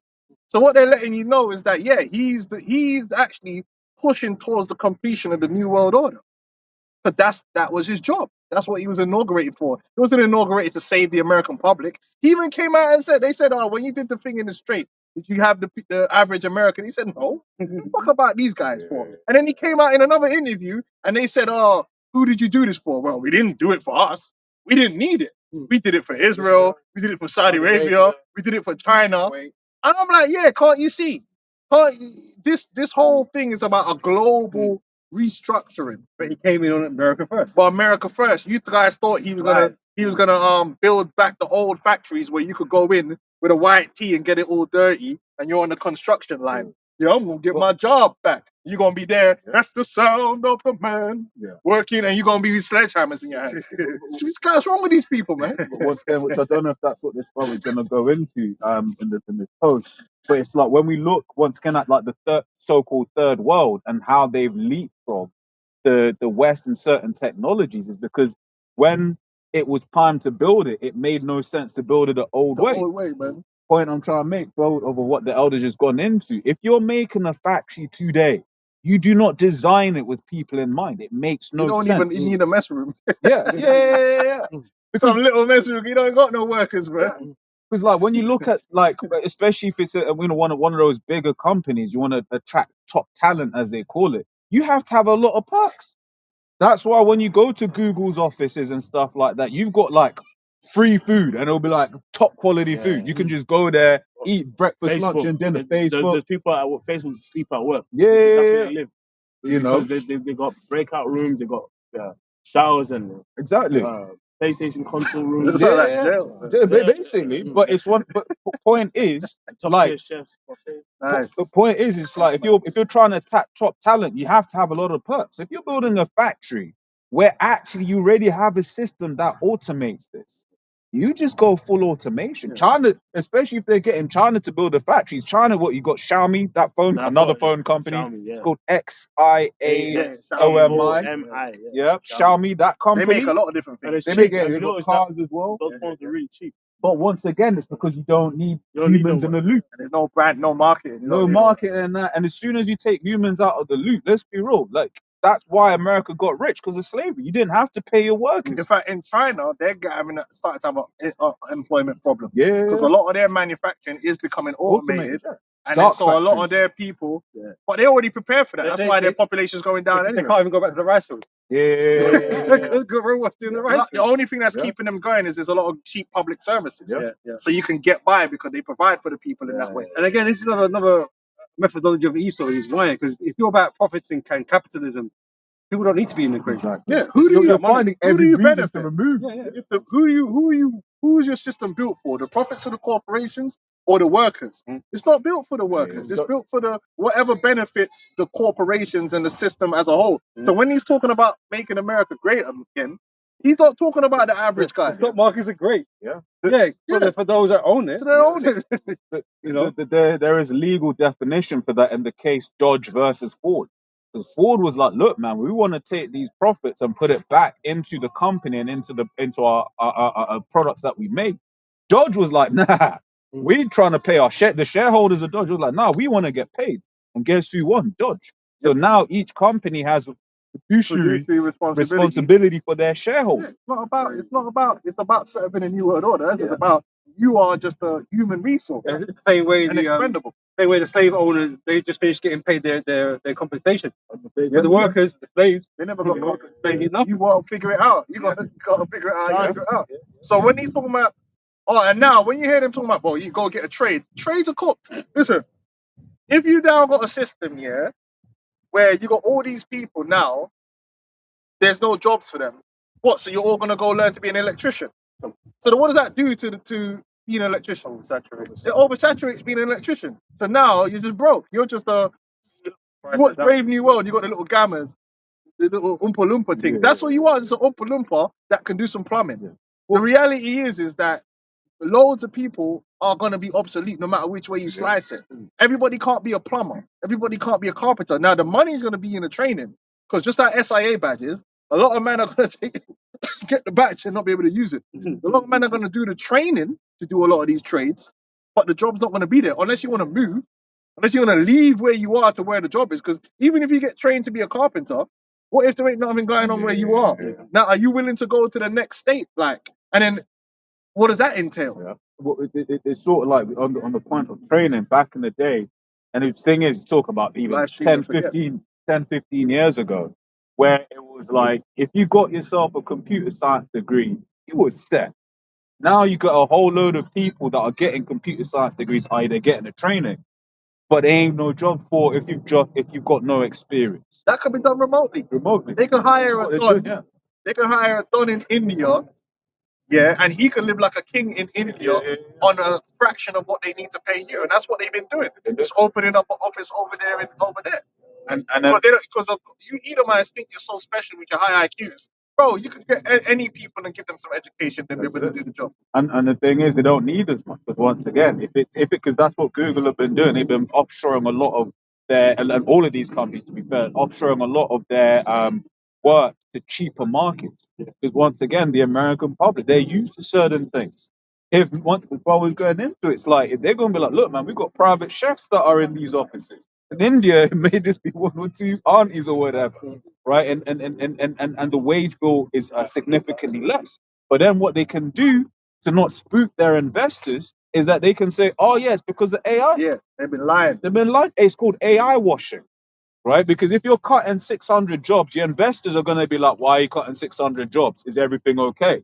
But if you can just say, oh, yeah, no, AI. I was like, oh, okay. I have a precept, which I find in scripture kind of interesting because talking about Saul. Remember when King Saul became king, and the Lord basically told him, he's your king, but you're gonna be working for him. You know what I mean? And if you read the way it breaks it down, you basically become his employees. Like obviously, this system now and how things are, they want to have this, but on the next level. You know what I mean? So let's get first Samuel 8:14, and he would take your fields and your vineyards and your olive yards, even the best of them, and give to his servants. And he would take a tenth of your seeds and your vineyards and give to his officers and to his servants. He needs the land to support them, to provide for the people. Well, you have to. If you're going to have a government, it has to be paid. Yeah. Like the king would have a standing army. Yeah. Well, if you got the way our army worked, you had 12 courses. Yep. Was it 12,000 men or something like that? Yeah. The standing army in the city, And then they rotate every month. That was every month. Oh, was it every month? So every month they had a different man. But the king is the one that's going to be giving them food. Yeah. So in order for the king to have that, he can't be doing that on his own little personal thing. He needs to take in money from everyone. Basically taxes. You get the taxes in order for him to have a government. Yeah? Which is reasonable. But when we're planning to Esau, he's doing this to 10,000. He's buying all, like instead of taking 10 of his seed, he's taking everything. 80%. Bro. Taking 99%. Yeah. Like, bro, he is. Think about it. Well, 1% of the earth, they can have 99% of the wealth. Yeah. 90%. Yeah. It says he will take your men servants and your maid servants and your goodliest young men, your asses, and put them to work. And what that makes me think of is how, like, You know, you have these companies like BlackRock and all these little, you know how you have these like think tanks. They like get the best mind, you know, to do their work. As we're talking about the scientists, like we was going into, I don't know, last Brain week, drain and all that. brain drain. But like a lot of these scientists start off with a kind of a pure mind in regards to invention. Like they're just like, no, I've discovered something, and then and this nigga with his stacks, giving money to his ear, comes to him like, okay, can you build me a demon computer? You know what I'm saying? I mean, I don't think that's right, but can you do it? And if it upsets their plans, they might just kill you or buy it out and then just. Well, Robert Stanley going to touch in that Moses West, how like you know the Jake that could get water from the air. You know that Jake, like the military. You know what I mean? Acquire this shit. You know what I mean? They probably put the shot into his head like, look, you can just sign it over, or we can take you out. Because Esau is a picture of your family. That's why the Bible says he that did it that morning. No. That's why the Bible said he that did is weak in the nations. Because Esau's form of rulership can only occur by keeping people weak And undermining them. So he doesn't want to see you really elevate yourself beyond his infrastructure. Like he's demonic in that way. Whereas our rulership is different. We're already going to be above. So we don't care if man do nothing. You know what I mean? You can't elevate above such a God. It's impossible. So we're not going to have to weaken man in the way of, what? Man learned how to do that. No, we can't let him know how to do that because if we don't, man won't listen to man. No, they're going to listen to man. You hear me? Regardless of what goes on. So then you can actually have a world where everyone's rising. But Esau wants everyone to be in the dirt, so he could stand on them. So he keeps a situation where you have the third world. He has to keep people impoverished and desperate. Otherwise, how is he going to take advantage of them? That's exactly it. Because he's going back to how Esau thinks of God. He wants the earth as his footstool. To stand on, man. Yeah, bro, you got whole countries that ended up developing a prostitute economy, man. And that's literally by design. So Esau could go over there and you think, they're just being... No, them man have to do that. There's whole economies, we was talking about it before. There's whole economies where the whole economy is so messed up here that the way these men actually get their family, like they put their kids through school you gotta go fuck a bunch of these white boys. Under duress. That's it. Oh, you need to dress up like a girl. You need to dress up like a girl, and that's legitly how man saving their family. That's literally like how their family are eating. Forced to do that. Because where they are is so down bad that it's that or starvation. And Esau's like, I need it like that because I need you to be in that vulnerable position where I can give you pennies and get you to do whatever I want. And in a way, this society turning like that. That's why you get man jump on these live streams and embarrass themselves for a bit of change. Fly to Dubai and get like these rappers, like they don't do anything for some change because they're getting more and more down bad. These live streaming, I don't know if you've seen it, bro, but there's insanity going on. Yes, there is. Like if you ever flick through the live streams, there's people on there acting strange. I've already seen that stuff in Black Mirror, bro. I don't know. Well, it is that already. No, it's there. There's people on there, doing something strange. And then another thing they do is they make sure like you could get loads of views from another country, but because your country don't have the advertising money like that, you won't get that much out of it. Right. So them man are over there doing the same strangeness for less money. On top of that, so it still goes to there, bro. Esau. Bro, this thing is messed up. And more people, that being a live streamer is the only thing they're probably going to try and do to get a bit of peace. Yeah. Because they ain't going to be no job. They're going to say, fuck it, blood. Let's run this live stream. What can I do? Who wants to see me drink bleach? They showed you that in Black Mirror.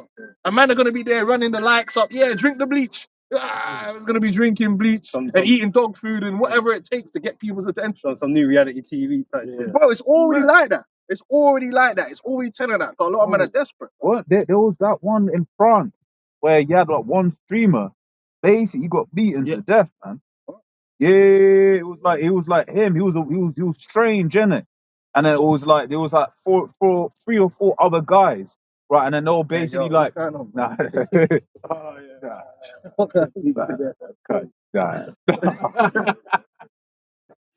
yeah, I hear you. yeah. Basically, no, it was stuff where it'll be like they'll be oh yeah, what should we do next? Okay, no, you ain't gonna sleep for 24 hours. Oh, yeah, yeah. That's crazy. streamer. Yeah, I swear he died of sleep deprivation. bro, he died. Yeah, like, yeah, because well, it's probably a different one. But there was one streamer that he basically was kept up, and it was even on like streams with like different footballers and Yeah, I think it was in French, skinny French yeah, Johnny. and the nigga died. Yeah. But did he get it on camera though? Yeah, it was on stream. Man It was was on probably getting stream. bare likes after that. And then certain players had to come out and apologize for their involvement. Yeah, not Because there's a intervening thing. in Yeah. There was all stream with him, I keeping didn't alive. know the nigga wanted to speak. And this nigga, where was his parents? Where was his I family? know exactly what to do. Someone just spiked his drink with sleeping pills. Nigga sleep. Yeah. It would have been life safe. Yeah.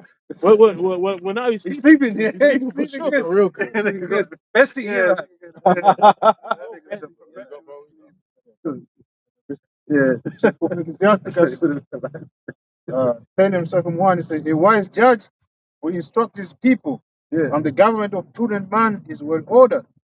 But the judge of the people is himself, so are his officers. Do you really believe Esau is leading people to prosperity?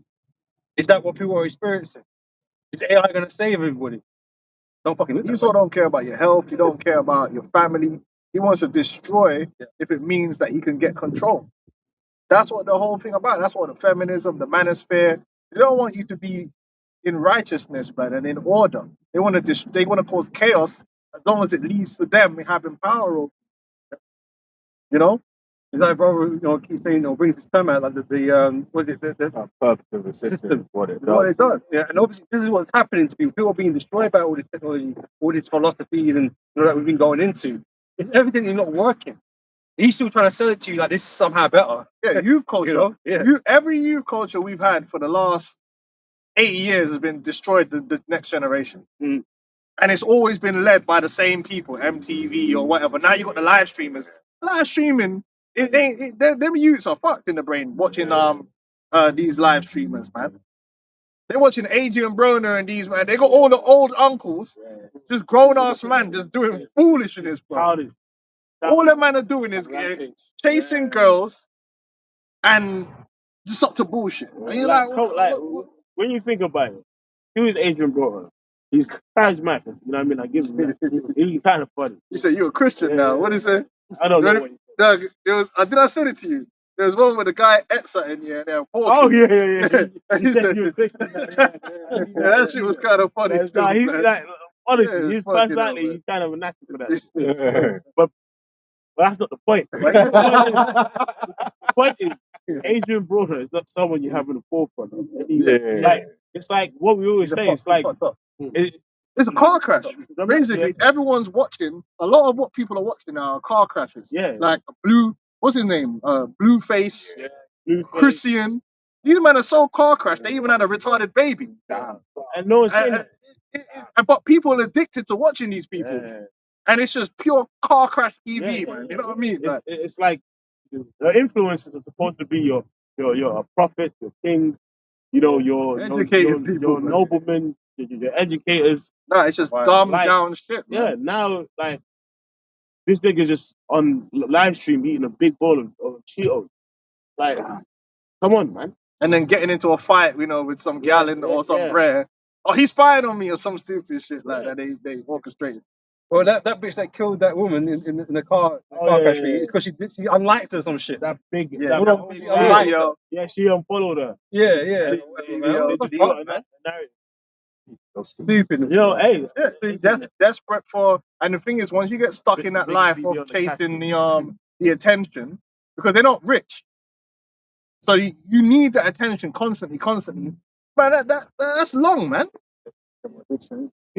That's long, man, because you don't want to be super broke, but that's where you're gonna end up unless people keep liking and engaging with you. It's crazy, and it's diminishing returns too, because now you need more and more attention to get more and more money. Like otherwise, you ain't hitting the same. 1 million followers don't hit like it used to hit. Like it don't mean nothing. Don't mean nothing like it used to before. Yeah. Ad money's gone down. YouTube's gone down. So now you better start stapling your eyelashes. Bro, now they got social media fucking, you know what I mean, awards. They have the But they're the new celebrity. yeah.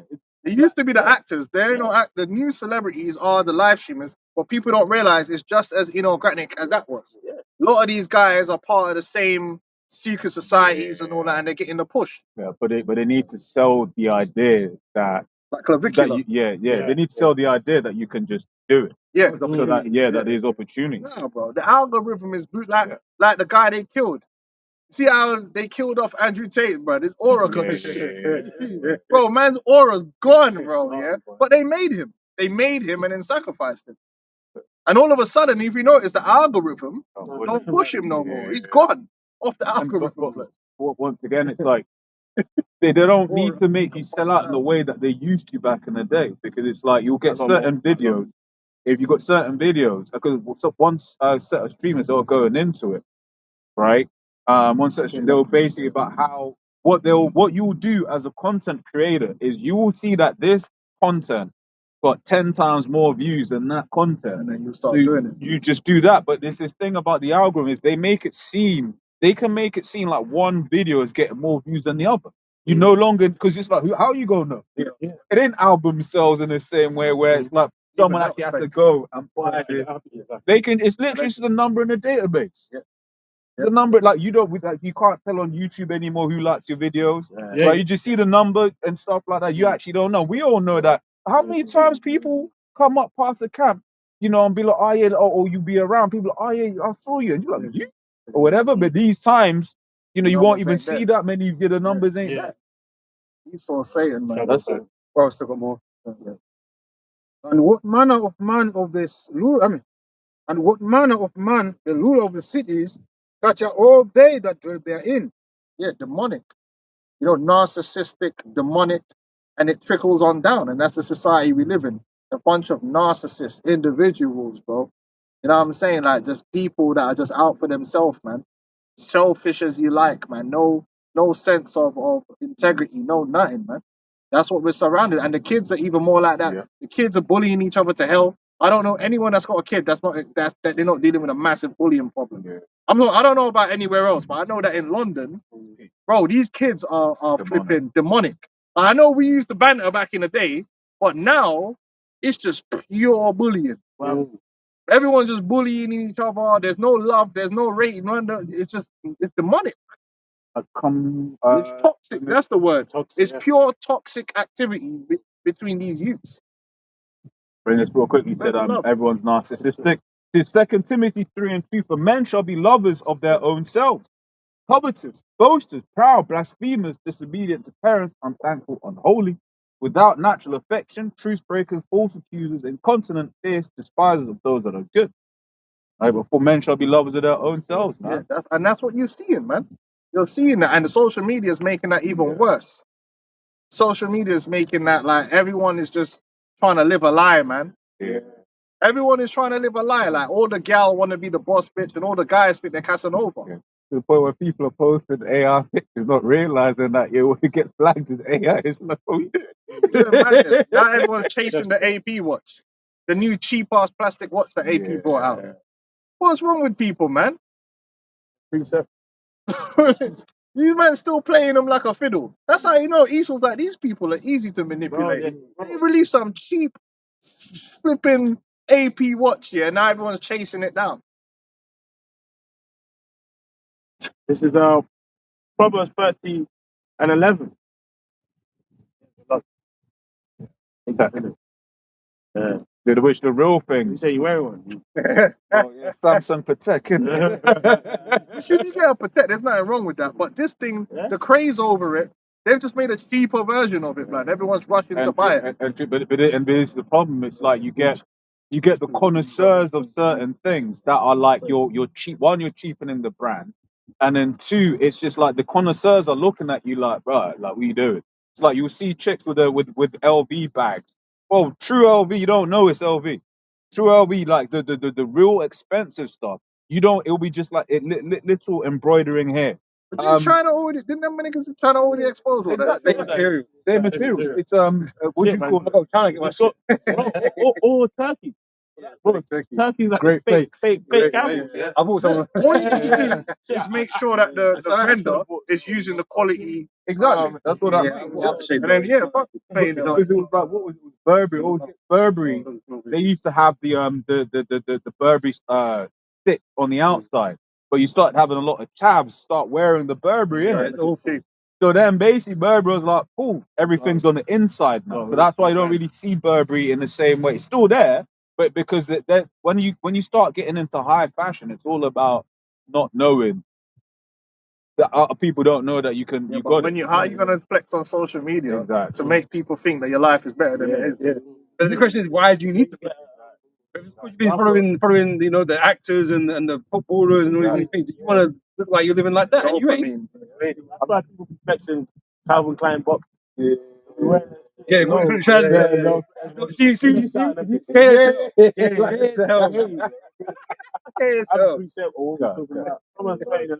Declan Rice and There's a generation that curses their father and does not bless their mother. There is a generation that are pure in their own eyes and is yet not washed from their filthiness. There is a generation, how lofty are their eyes and their eyelids are lifted up. There is a generation whose teeth are as swords and their jaw teeth as knives to devour the poor from the earth and the needy from among men. Like that's this modern they're generation. scammers. Everyone's trying to scam Yeah. people. Flex on people. It's disgusting. But oh shit! Well, even that nigga, you know that Julio's case, like that dude came from a good ass family, you know. And now look, He ain't the only one, man. That's the part that people don't mention.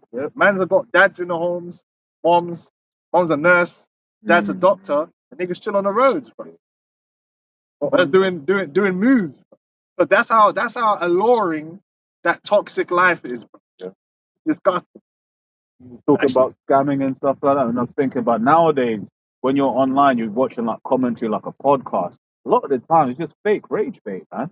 That these people don't even believe what it is they're saying. Football. Bro, they're all getting exposed. Bro, this Chad the Builder guy getting pegged. He's a homo, bro.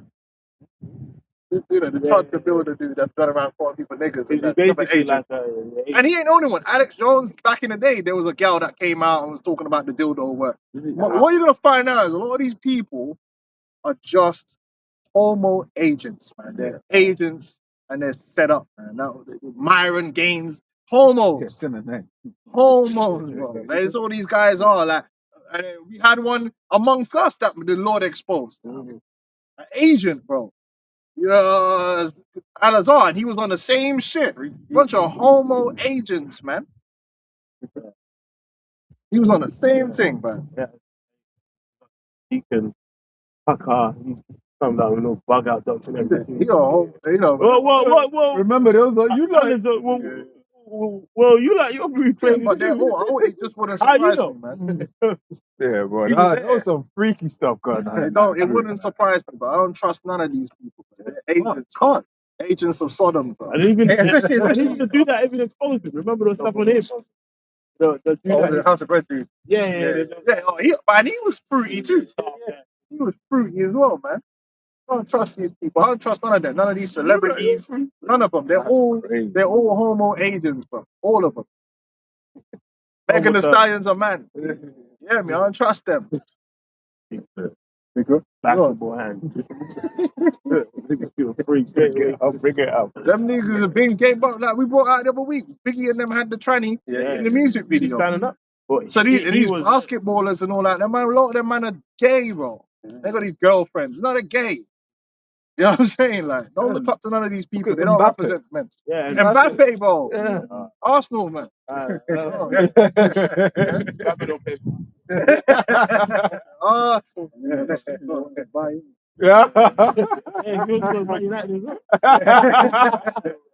Bring it out. We don't play them, man. Ecclesiasticus 10 and 9. Why is the earth and the ashes proud?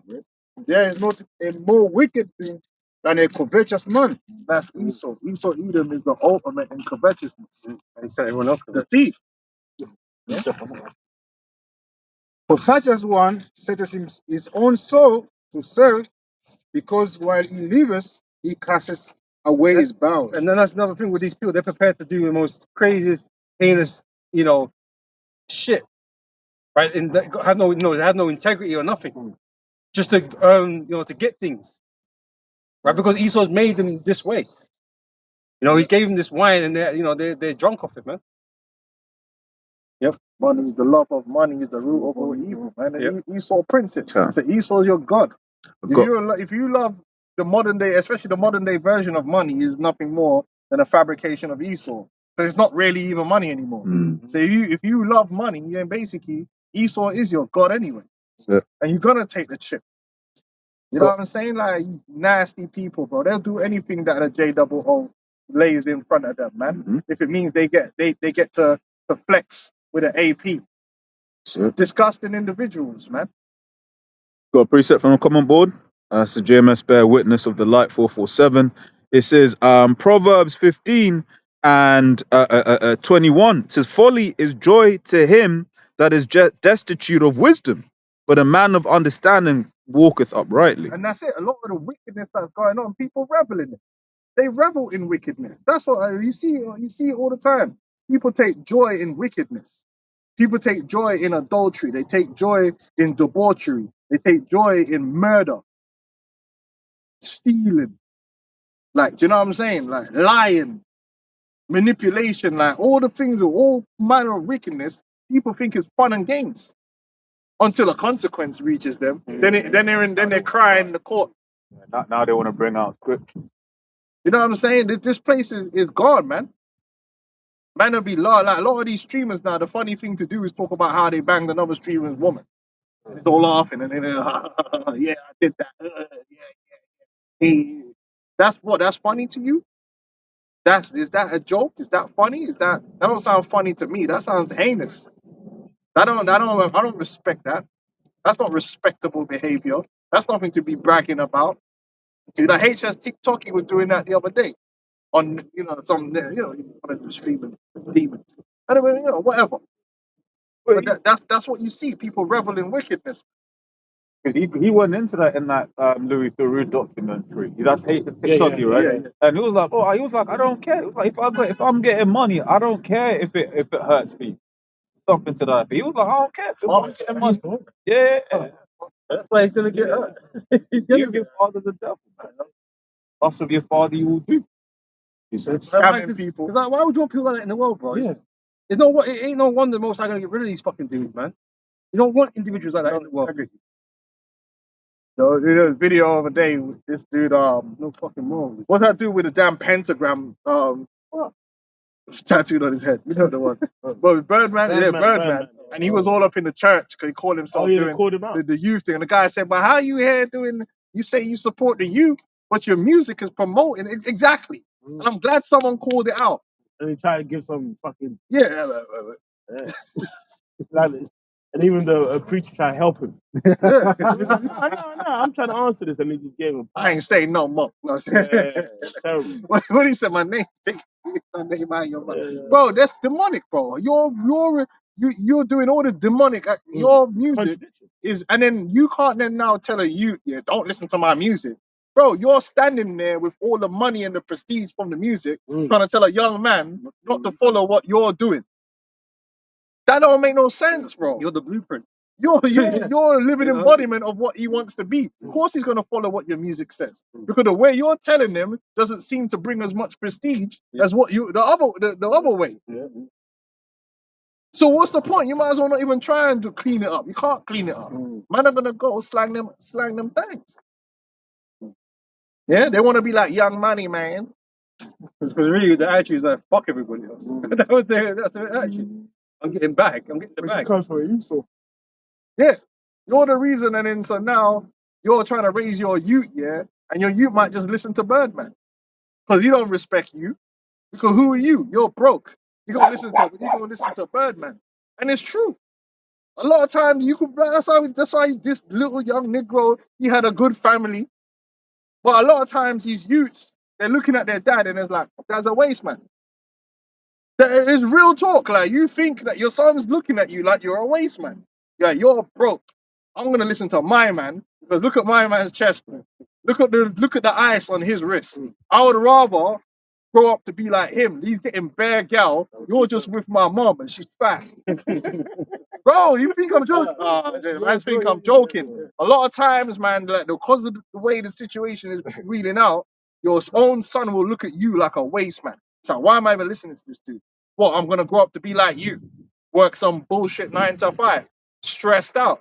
Nah. I'm gonna listen to 50. I'm gonna listen to these men are doing things. It's truth. I'm gonna listen to my man on the block. Because when I'm rolling on the block, he gets respect. You don't. You know what I'm saying? Later on in your life, see the effects of the street shit, and like, yeah. Just been like my dad. Bro, but that's an old story. They show you that in the movie. What was that gangster Italian movie? Yeah. No. Italian. Sopranos? It was Bronx Tale. The Bronx Tale. That's what you think. You see, Sonny, man, I would never do nothing like that. But that's a real thing. Where mans look at their own father that's in the house, they're like, oh, And that's supposed to be the man they respect the most. yeah, but no. And That's those not who's other getting guys, respect on the streets. and those other guys exploit that as well. They exploit that. That's why a lot of men will then just say, I don't want to be like my dad. I want to be like Pookie. I want to be, because them are the man that I see that everyone rates. Because at the end of the day, it's all good and well that your dad's in the yard, but outside of that, no one rates your dad. No one does. Like, this is the world we live in. When you get these demons and they're like shining, even your own son will see that shine. The only thing you could do, you could try and steer him away from the shine, but as we've seen, certain times the call of that shine is too much. That man won't respect you, bro. They will die. They will say, yo, I want to be with a guy that's got 20 gal. I want to be like him. I want to be like you.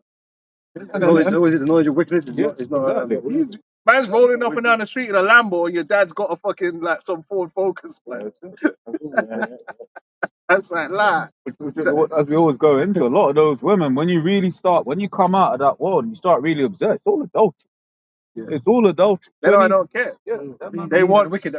They go for, at the end of the day, when you're a child and you're growing up in a situation, and this is the thing about children, and this is why society is fucked, because children absorb, you could tell a child one thing, but what they see, if it's different, it's difficult. It's very difficult. Yeah.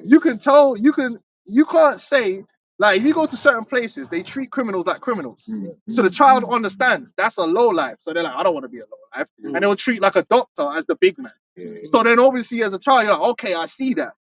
In the ghetto, it's the other way around. The person that's getting respect, even in your family, tell the truth. Yeah. In certain families, everyone knows man's a drug dealer, right? But no one treats him like that. When man come out and he's like, oh, the man comes through, he's that cousin, he's got the watch on. Like, yo, check my car out, man's coming. Even the auntie's like, yo, you want to play your food and all that. But all of a sudden, now, he's a superstar.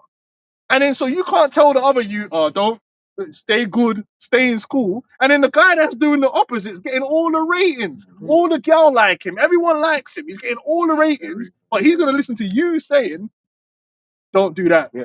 Be the guy that no one likes. Yeah. But not only that, that same dad will be given uncle rating as well. That's what I'm trying to say. What? Like dad. So in the ghetto, that is a big problem. That the people who should be getting downtrodden, they're lifted up on a pedestal. And as a child, you can't help but see that.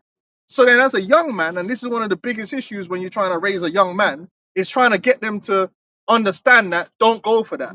But it's hard because as a young man, it's carnal. You want to go for where you see the prestiges. Yeah. And these are the men with all the prestige in the end. In our toxic society. In other societies, not like that. In other societies, it's like the guy that's a doctor, the guy that's doing, they're getting the ratings. I heard that's why you get a lot of Filipino nurses. Because in the Philippines, being a nurse is like, oh my gosh, you're a nurse? There you go. There you go. You see a lot of Filipinos. So as a child, it reinforces like, oh, okay, that's good. But among Jake, man, we know what it's like. When we were growing up, who was the man getting all the ratings? Who it was? It was the low lives. And yeah, by the time you're 40, they're bun out and done. Yeah. Well, you don't even see that. Like when you're young, you just see the time that they're shining, innit? Right. And so Yeah, like- you're drawn to it. Bro, like, You know what I'm saying? Doug Spray was like, for a time, he was one of the guys. It was like, Now look, look at him. Making more money on the podcast. but it's at a crazy. point, he was actually one of That's even the worst thing, because even now, even though they're going through the shit, they're still making more than average people. That's why It's like you can get away with that shit ultimately. You can just carry on doing whatever. that's why you gotta get out of this place, because it's not that simple. People will say it's simple. Oh, just have your parent, just have your dad. No, bro, it's not that simple. There's a lot more going on outside of just you. Just sending your child to school and what they're interacting with. It's peer pressure. There's a lot more going on than what is going on in your house. It's usually supposed to be the whole setup is raising your child. But now you're on your own, bro. You're trying to raise your child the right way, bro. You're fighting you're fighting one of the biggest battles ever. You're trying to raise your daughter, tell her don't dress a certain way. Okay, who's getting all the attention on road? Who's getting all the ratings on road? They're gonna have to live with that. They have to live with the fact that I go outside my yard when I'm not at home. This girl's getting the ratings and she's dressing that way. And you want to be rated as well. It's a natural thing. So you got to fight against that when really you're supposed to be in a society where the ones that are keeping it on point are getting the ratings. And it makes it easier. But in this society, it's the other way around. It's wicked people and demonic people that get all the attention, that get all the praise, and they get all the upliftment. So you're going to argue with your child night and day, but it could be that they just decide, that's what I want. And next thing you know, he's in the court case crying because he just got life in parole because he wanted to be one of them gangsters. Because the gangsters are cool. This is Isaiah 29, verse 16. Surely your turning of things upside down shall be esteemed as the potter's clay.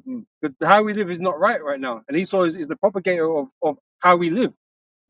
Right? Because that's happening in the ghettos between our people, because Esau's putting these fucking ghetto fabulous guys up in the It's TV. upside down. You know what I mean? Man's worship Cartel. Man's worship Diddy. Man worship Jay-Z. Remember when they were like paid him full fucking inspired niggas. Yeah. Niggas was inspired by that. How you watch that film and get inspired? Yeah. You're wicked. Man can't name one doctor. I mean, just use the doctor as an example. Man can't name a doctor. You can't name someone of any. Oh, yeah. That's what I'm saying. That's what I'm saying.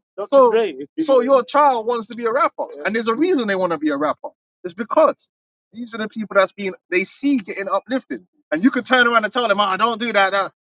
Yeah, but the rest of the world is telling them something completely different, and all of a sudden they start looking at you as in you're the problem, because you look like the crazy one. That's how we gotta get out of here. This place is cooked. You're fighting an uphill battle just to raise your children in this place, because the whole world is pretty much against you. Yep. The TV is against you. The social media is against you. Their friends at school are against you. Just generally what they see walking around is against you. And you're the one that's going to be like, no. You can't do this. You can't do that. Fuck. It's just a downer, bro. You're just a downer, bro. And the TV, man, it'll be hella subliminal. Like, you thinking about some of the phrases that we hear, like, commonly said, and it's like, where did that come from? Like, I always think about it, like, where did happy wife, happy life become just a standard norm amongst Edomites? Like, you hear them say, happy wife, happy life. It's a myth. Women's never happy. But that's the thing, when you start looking into, like, hormonal cycles, there are periods of time when they actually can't be happy. They're in that But zone. they don't teach you about that. They won't be educating you about the season. Exactly. You know what I'm saying? But that's this. Well, this thing's cooked, bro. That's good. You know what I'm saying? There's actually no right way to get through this thing. We need to get out. You can't get through this thing. This whole place needs to change. Needs to change. Righteousness needs to be highlighted here. How many of these youths he's a good boy? Man's in a gang. Oh, the Chris Carver. The whole Chris Carver. Oh man. He's in a gang. He's in a gang. He was wanted. Like, he's like, man. And the moment I told you, live in this way, and he had a dad and a mom. He could be cool. Yeah, Chris Kennedy could be cool, but if he's walking the path of wickedness, bro, he's gonna end in the same way the Most High said he's gonna end. He was a shooter. He was one of the top dons in the gang. Yeah, of course, because that's who's rated in the end. You know what I mean? Like, it makes sense. It absolutely makes sense. And until you change that culture where you're uplifting the right things, that people of integrity are uplifted in society, and they're given the attention. Hoes are given attention in the society. Whether you like it or not, right? It's very difficult to tell a woman to not be a hoe. Because they're the ones, the hoes are the ones that get all the attention. Anything a hoe does, man care about it. Man are running behind them. Let's be honest. Man are all on Instagram, on her page. They're not on no page of no girl that's like just there reading a book or no. No. Niggas is chasing hoes. The hoes are getting all the attention, all the dopamine, all the money, and are throwing the money at them. And if you don't act like that, you don't exist. You're boring. Forget, this is the reality. Let's not get into it. When you was in school, it was the floozy hoe that got all the attention, and half of the girls that didn't act like that, you didn't even know existed. And then you see them years later, you're like, right, this thing's kind of piff. Yeah, But it's like, man just didn't, he just didn't even know, bro. Oh, right, bro, it's true. Bro, man. You know the girls that we're gonna say. We know these girls. These were the hoes, but they were the ones getting all the attention, all the ratings, all the time. And now they're cooked up. bunch of cooked baby mom. Kim Kardashian, whore, all the ratings and the attention. Like, if you look at the celebrities, all the whores, the more whorish they are, the more toxic they are, the more attention they get, the more glamorous they become. And it's hard to fight that. They should be getting cast down. They should be getting beaten and ignored. Beaten and ignored and ridiculed. But they're not. They're uplifted. Man are chasing them. There's always a next man chasing after them. So in a roundabout way, what are you saying? This person's valuable. I've got a precept. This is Leviticus 19 and 29. Do not prostitute thy daughter to cause her to be a whore, lest the land fall to whoredom and the land become full of wickedness. The land's fallen to whoredom because whores is what people like. So whores is what man's spend their time to give attention to. Yeah. This is who man are chasing down. Man don't want the boring girl. Who was that one? Is that the body blue one with the dad in that? She got the car for the dad. And is that her? Yeah. Right. Bro, she should have got cast out, bro. There's no way. But you know, he supported the family supported. She'll get cast out. She'll get invited on all the podcasts, mainstream the TV, and then she'll get all the limelight. Yeah, this is how the game goes. And then people don't realize that it's counterproductive. Yeah. If you want people like that to not influence people, the best thing to do with them is shun them. But they're not shunned. They're put on a pedestal. They're given a platform. And what comes with that? Money, prestige. So now all of a sudden, it's not bad to be a hoe because where is the negative? The negative side comes on the back end. But on the front end, there's no negative. Megan Thee Stallion gets Woman of the Year. For what? Again, prestige. For a hoe. And then you wonder why the young girl's like, bro, I'll just be like her because if I just be good, they ain't nothing it's perceivable. What do I get from that? No one's gonna rate me. No one's gonna say how great I am. No one's gonna be like, bro, boy, or losing their fucking mind. There's no reward for the good there. There's no reward for it. You know, if you're not patient. So everything, this whole society is geared towards uplifting wickedness, and then the youth just flock to it because as a youth, you're looking for what's gonna elevate you, what's gonna put you up there, and it's foolishness. It's all foolishness, man. And even when you look at that verse and you think about it, how do you have a land of holding like you don't doing that? Remember, like the first business is a family unit. So, like, let's say you're having a lot of children born by different whores. It's like the first family structure. There's no foundation. It's cool. So then it's like you then have a lot of single mothers out there, with multiple men giving basically birthing these niggas. Monsters, crazy monsters out here, man. Even that idea of just like me and all my brothers have different dads. That's wild. Different spirits, bro. Different spirits. You might your sibling might be rivalries. Like you could be. I saw that it was like Elam and a Jake. Like it was like damn. I was like, bro, this is a weird house.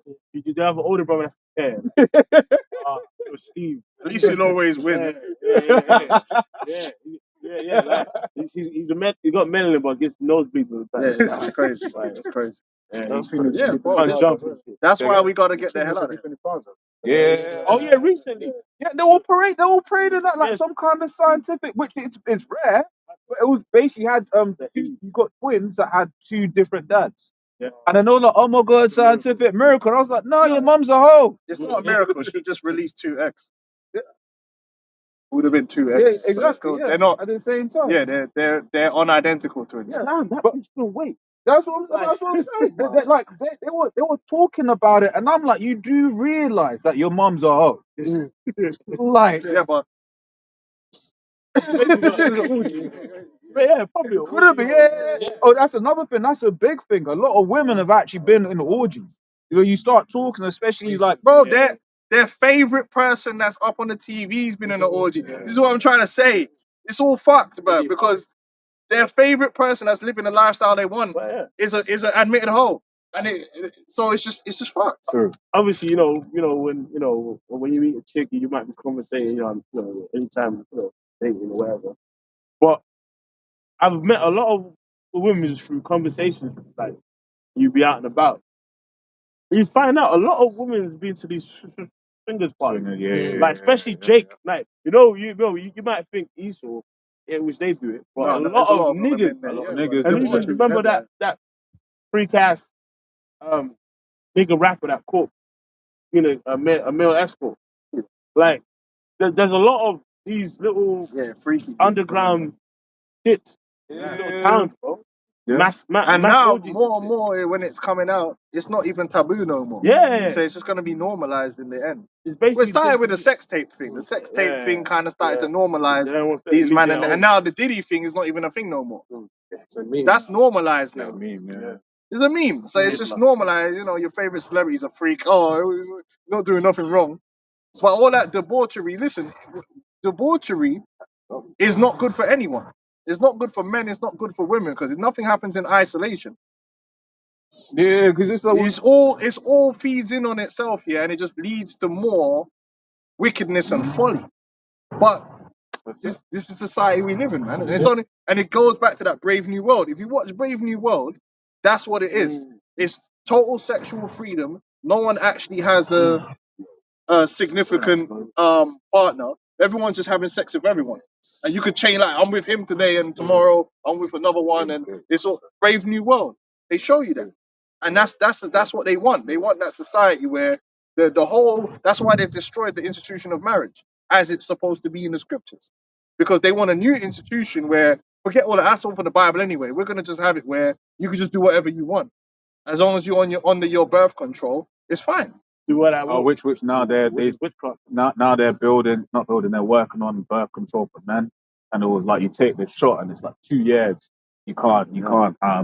There's a lot of men that are gonna be with it. Yeah, of course. There's a lot of men that are gonna be, but then you come in to start learning about birth control for women, and you realize, that's why a lot of women that have been on birth control for 20 years, they can't have kids anymore. Yeah, and they're more importantly crazy. A lot of people, the pills suppress hormones. Yeah. It's like, there's a reason. Remember, like a lot of those things, these pills, a lot of them stop their period. It's like, if you look into the science, and have to lose that blood. But it's like you're having a build-up of like metal and shit in the system that fucking helps the brain. It keeps you at this state of where your body thinks you're pregnant, if I remember correctly. Yeah. And the thing is, the worst thing about it is it can have psychological issues in the sense that a woman is attracted to a certain frame of a man at different points in their period. When she's ovulating, she wants a manly man, right? But when she is, in the stage that the pill keeps her at, she likes more feminine. She likes that more feminine look. You see what I'm saying? So then which is why I think you get a lot of women that will be on it during the period of a relationship. Then eventually they get married, and then they come off birth control and they start looking at this guy like, I don't even like you.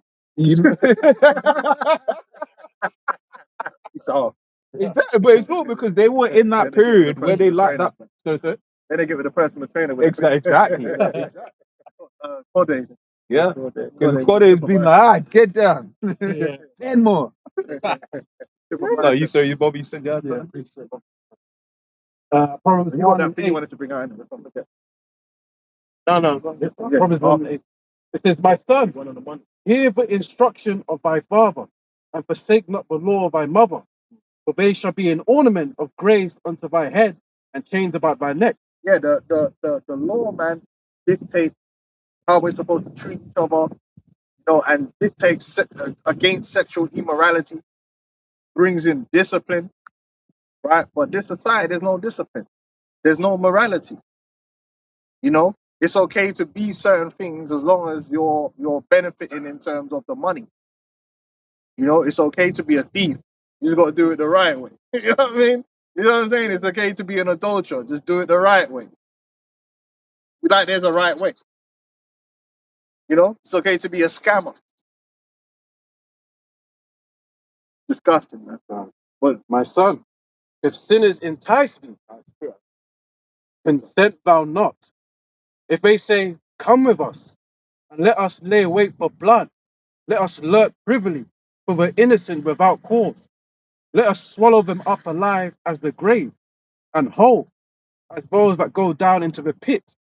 We shall find all precious substance. We shall fill our houses with spoil. Cast in by lot among us, let us all have one purse. My son, walk not thou in the way This is with the them. anti-gang scripture. Yeah. Yeah. You know what I mean? Don't be with these goofy dudes, man. They want you to go on these moves. You know what I mean? Because it's wickedness at the end of the day. Go on.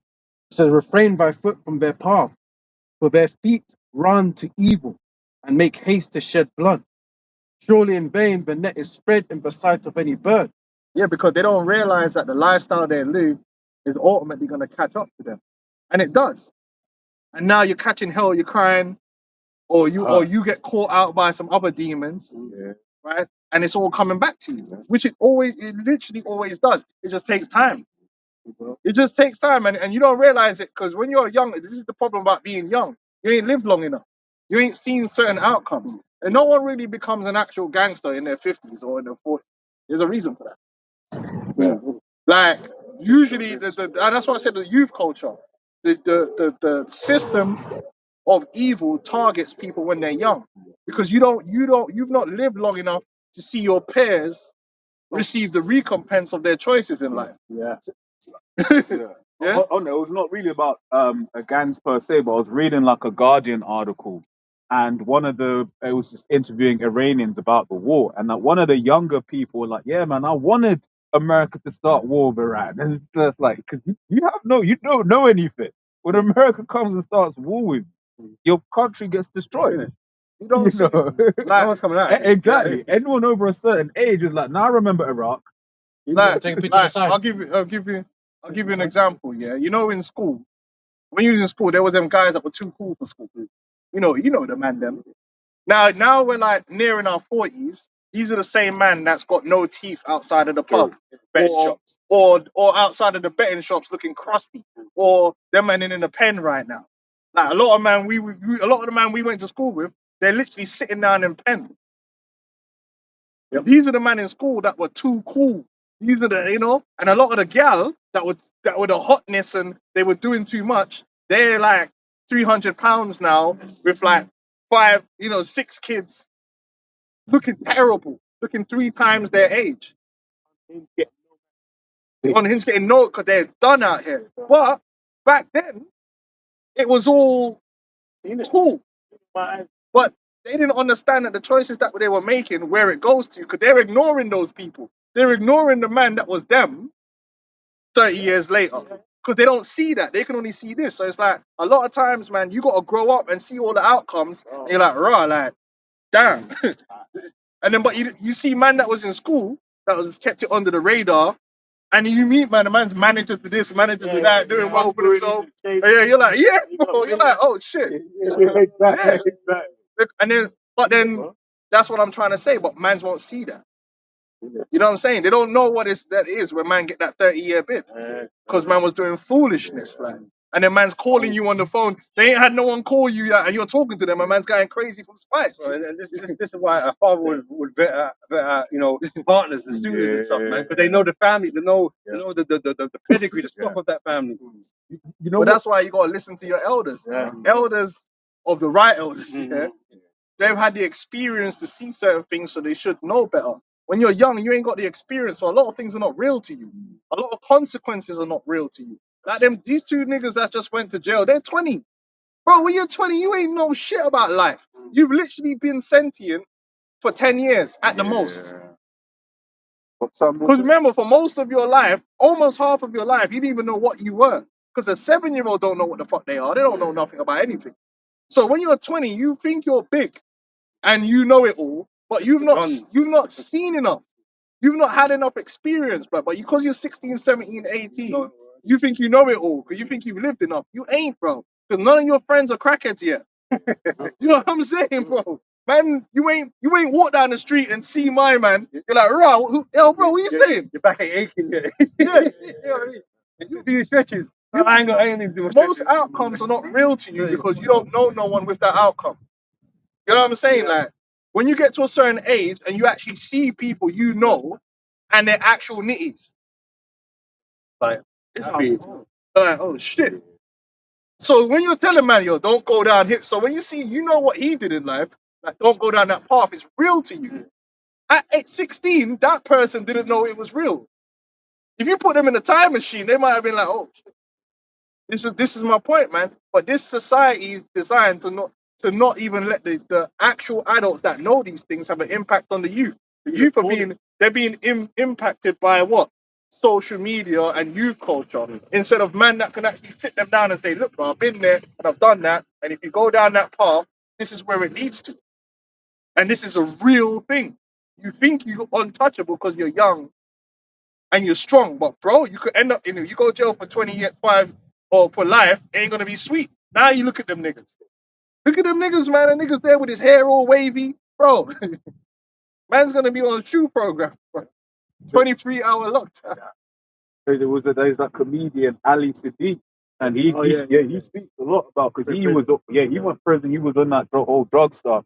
He's a good comedian, but in one of his things, he speaks about, you know, how long a man got, as in when he comes back and what he does after he comes back to his cell.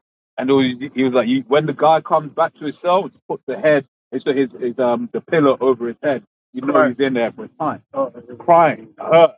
Yeah. You know, and the same thing goes for being in this truth. That's why you got to listen to guys that's been in this truth for longer, but they lived more experience than you. And to a certain degree, it's easy to say things if you're not experienced it for a certain amount of time. Whereas man that's been in the truth, like the elders have been in it for so long, they've experienced so many things. They've experienced a lot of guys that was with them that's not with them no more. You've been in this truth for 2-3 years, you ain't really experienced being with a guy for 10 years and they bug out. So that's not really real to you. It's something you can read about and say, oh, you might see it happen, but you weren't with that person for 10 years when they bugged out. You just know that they've been in the truth for 10 years and they bugged out. It's different when you've been side to side and seen the whole journey and see it. So you're like, oh shit, now this is real. And this is where experience speaks a lot. You know what I'm saying? But this society don't respect the experience of the aged, or you know, you're gonna be listening to other dumb youths. Yeah. Verse 18 it says, and they lay wait for their own blood. Yeah, look. At the end of the days, the fruit of what you're going to do is going to harm you. It's going to harm you. You know, it's like here it is. Your that obviously Babylon's going to be melted anyway. But let's just say his mind is like this world's going to be the way it is. You they didn't wait to catch that man slip and take your life, and you took your own life. Now you're just in jail. You ain't got nothing to do. And then you might just go and kill yourself. So, someone will kill you, or you become a nigga's baby mother. And listen, when you read all of this, when you hear all of the stories about jail, it's just like how you gonna even risk going in there? Yeah, like, what we do? And But it's not real. But it's not real. What's real is what you see on the outside and the prestige. Mhm. And then you got man's rapping about it like it's cool. Yeah. You know what I'm saying? So it's like, So like, and that's one of the things. A lot of these guys, they don't even. They'll like, what was it in 13 or 13? One, no, crack. The crack one on Netflix. Crack cocaine conspiracy. Crack cocaine conspiracy. There was Highly one of the guys recommend that there was. But remember, there's one of the guys that's being interviewed, and you could tell he was, he was living that. He was living it back. He wasn't even trying to be like, yeah, don't do that. He was like, he was, Giving into the giving into it. it's mad. This whole thing is too many demons, man. Seducing demons. That's why we got to get out of here. I read this quick. Yeah. So, It's insane. It don't make no sense. But when you really break it down, it does. And like I say, that's why the system targets the youth. It targets youth because the youth are the easiest people, because they're naive, they're the easiest people to institute into evil. Yeah. You don't target niggas in their 50s and try and bring them into a gang. It's not gonna work. Man's like, whoa. Man's like, bro, you think I'm dumb? Like, I'm not gonna do no foolish shit like that. You target the 13-year-old. They do. That's who they target. They target the dumb 13 buying chicken and chips, that razzle dazzle him with some of the little thing, and then bring man in. And then he thinks it's the world. He thinks he's part of something great. He doesn't understand. He doesn't know that you're being used. You know? this is quick. This is Ecclesiastes chapter 9, verse 16. Then said I, wisdom is better than strength. Nevertheless, the poor man's wisdom is despised, and his words are not heard. The youth don't want to hear about, words of the wise from the older man. Because like I said that you mentioned earlier, they're on nothing. Yeah, they look down upon them because the man's on the ends or whatever doing their thing. Yeah. And they've got peas and cars and gals and all that kind of stuff. So they don't want to hear about all that, or that's going to lead to, in a bad way. They're like, how? They don't see it. But they see my man flossing. Yeah, that's all they Give it another 5 years though. and this is why the whole, you will see. if you look at the whole the whole what's it called? They showed the whole thing about the Negroes, right? What they did was Esau purposely made it lucrative amongst our people to do certain things, and then had them outwardly showcase it. So this is why the rappers with the bling, where did all that come from? The showy of the, when you got a lot of black. Okay, I'll give you an example. The Yakuza, right? The Yakuza don't walk around with diamond chains and all these different things. Them man just look like normal business people and go about their business. Why is it that among Jake, yeah, the criminal element among Jake, the pimps, because remember going back to the black exploitation era where you had these pimps. Why does a pimp have to be flamboyant and show all this wealth? Because the wealth brings status. So what it was is Esau was doing was taking the toxic elements and giving it status. It doesn't have that status among no one else. You can't point to Esau. Esau's criminals are all low key to the most part. Or they don't even let you know that they're doing criminality. Yeah. So their status isn't attached to that toxic nature. But with Jake, the pimps and the drug dealers and the rappers, which are all attached to it, have this thing of the Jews said, yeah, put that diamond on, put that on, put this on, because they know the minute you add all that flashiness to it, it ups the status. Even on Frank, I was thinking Frank about Lucas. it, yeah. That's how he got caught up when he went to The status. Muhammad Ali fight. And status, where like they know psychologically, people seek status. Whatever as a society you put in high status, the youth will flock to it. It's just tried and proven. Especially if you've been kept broken poor. Yeah, anything. You've been dying to get out of that situation, that status, Show me any community or society in the world, and show me what they put in high status, and I'll show you what the kids all want to be. Go ask them. It's just how it works. We flock to whatever we deem to be something of status. So if you want to, in the kingdom of heaven, high status is going to be righteousness. So everyone's gonna look towards righteousness as that's what I want to be. That's going to be cool. We're not gonna. It's gonna be the new trend. That's going to be the new trend because it's going to be given the status that it deserves. That the prophet, high status. The priest, high status. A man of integrity, higher status. That's what's going to be valuable. That people are going to go, oh, that man's so truthful. Oh, he told me. Yeah, that's how you should aspire to be. In this society, they use money and giving the money to the lowlifes like I said, the whores. All the whores got money, right? The Cardi B's, the Kim Kardashian. She's the biggest whore, and they gave her the biggest platform with all the money. Supposing gain is godliness. So now you're looking at Kim Kardashian, and she lives the life of a princess, but she's a fucking whore. Yeah. But the money covers up the whoredom and makes it BBL. something that hurts. Remember, like, The she was BBLs. a big proponent of that. And then after many years, she started taking the shit out. There is, their daughters are fucked up. They're taking out ribs and shit. Yep. And now she's like, nah, let me take some out. It's all by design. It's all by design, man. You attribute status to toxic things, and the youth will flock to it. You know, and so that's why we gotta. I'm telling you, we gotta get out of this place because we're in the hand of strange children, and this is what Esau's done. The so-called Jew, beginning with the music industry, they made wickedness high status. The pimps high status. A pimp is a piece of shit. Why is man looking up to pimps?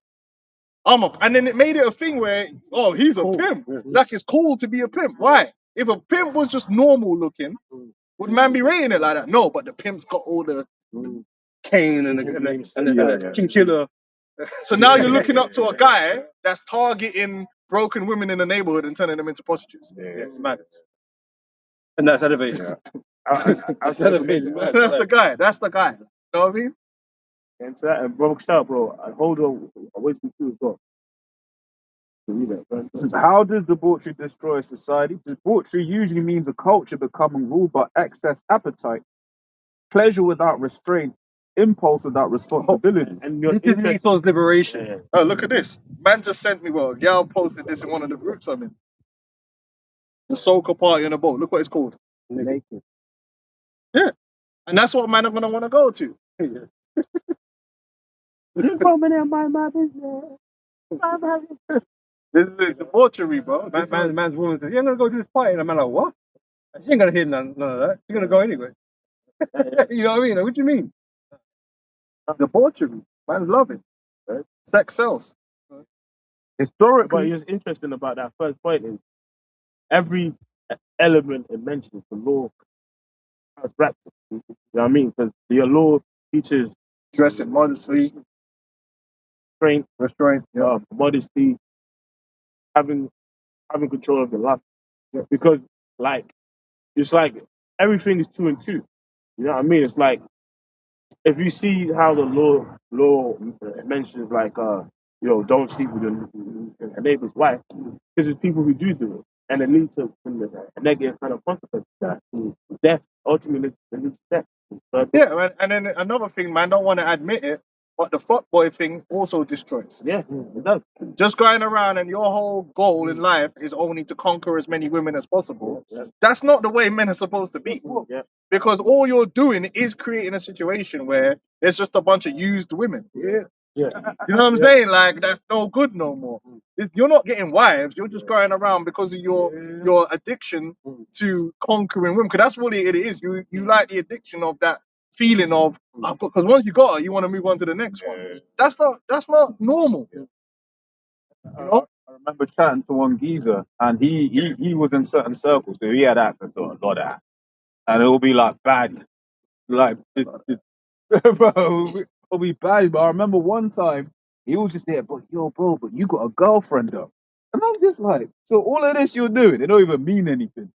You still prefer the idea of just being with someone that you can kind of because build. It's empty. Yeah. Because at some point, and this is what man don't realize, is that your testosterone is being used against you. Sex can become an addiction. It's no different to alcohol or anything like that, where you get in diminishing returns because what you're really enjoying is the fleeting moment. It is. And losing bare minerals. But there's nothing behind it. Yeah, it's true. But all you're doing is spreading boredom and debauchery. Because you can't have your cake and eat it. You can't want to be in a society, where you can just run around and banging bare women, but then say you want a wife. Because guess what? When you're doing that and he's doing that and he's doing that and he's doing that, all you end up with is a bunch of whores, and no one gets wives. So that's the shit. Fresh and Fit and them guys who be like, yeah, we get all the bitches, but women are hoes.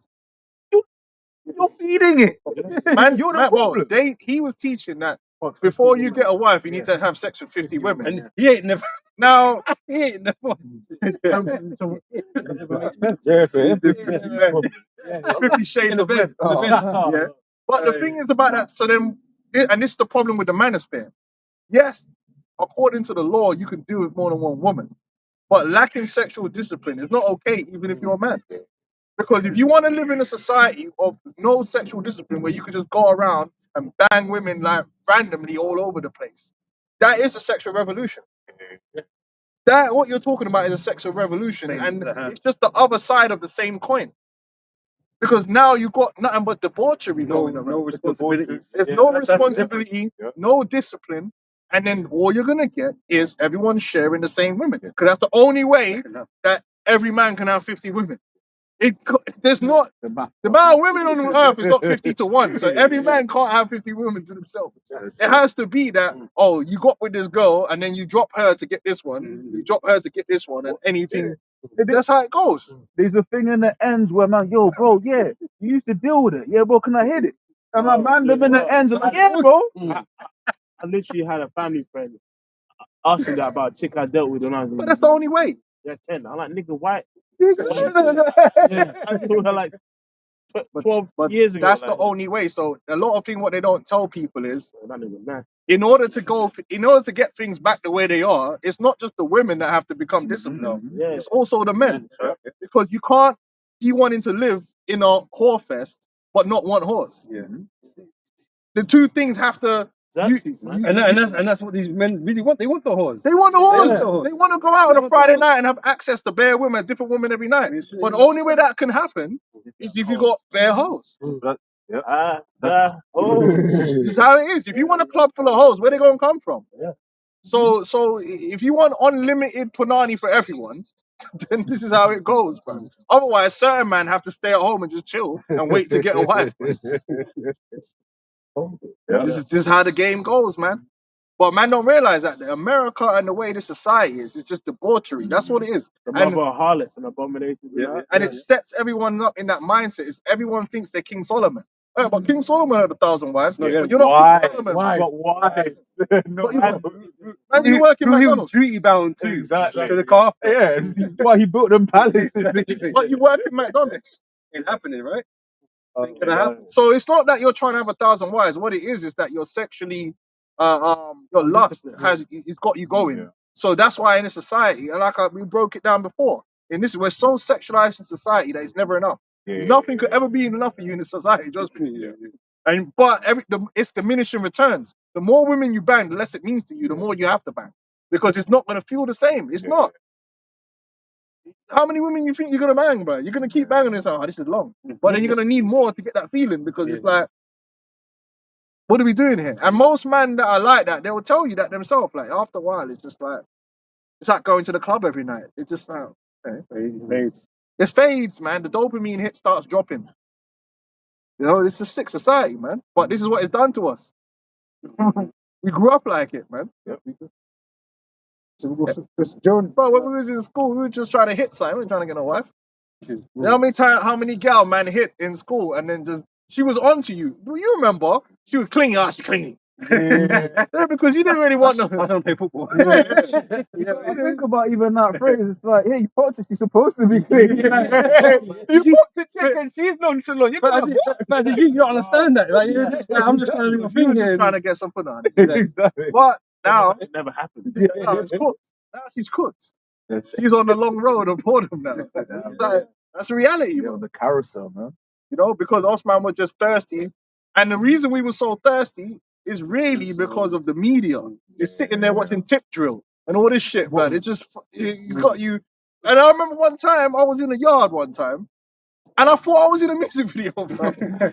Man's have got bandanas on coming through with the bottles and all this shit. This gal, and I'm like, bro, like we're kind of like That video was crazy. we're kind of like living like we're kind of living like we're in a music video. But where did you get that from? You got that from the music video. You're trying to be like what you see in the video. You know? The thing is, it doesn't have to be that way. And the proof of that, one of the guys that I know, he frequents China a lot. And he was basically saying how in China you'll get certain chicks where they'll be like 18, 19, in their 20s or whatever, but it's like that energy's not even around them. So it's like you're seeing them, and then they're so unsexualized that you wouldn't even realize it's a 20-something-year-old woman. You see what I'm saying? But that's because they ain't exposed to the same kind of media that you are exposed to in the West. We're totally fucked. Yeah. We're like the Triggered all testosterone the time. is against you, man, in this society, and that's why you cannot be happy. You cannot be content in this society unless you got extreme spiritual powers.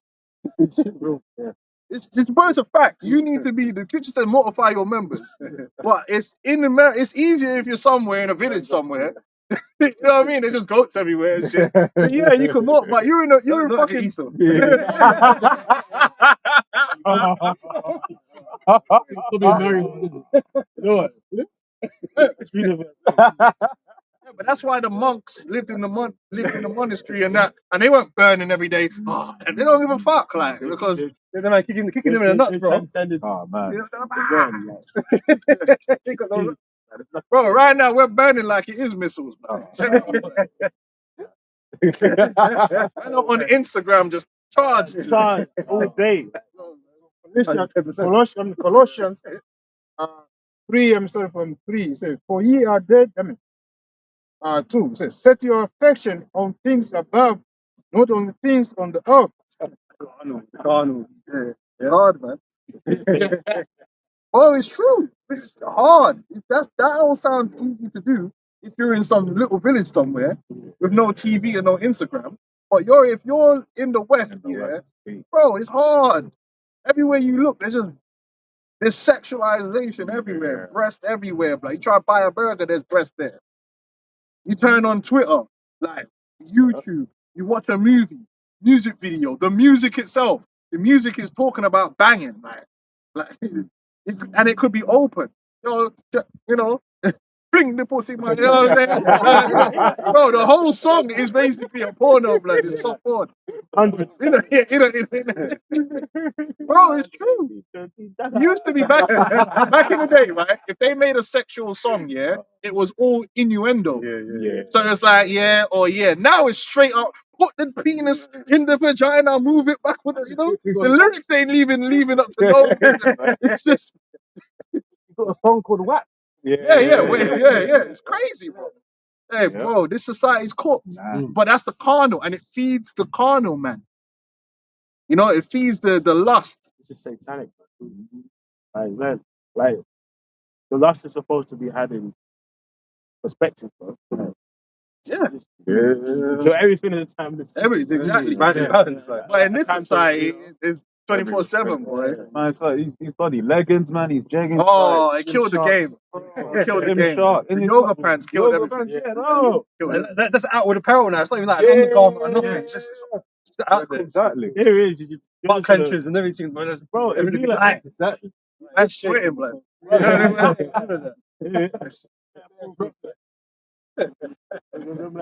Leave it up. Forehead. Bro, you can't focus on that. For ye are dead, and your life is hid, with a Mashiach in power, in Mosiah.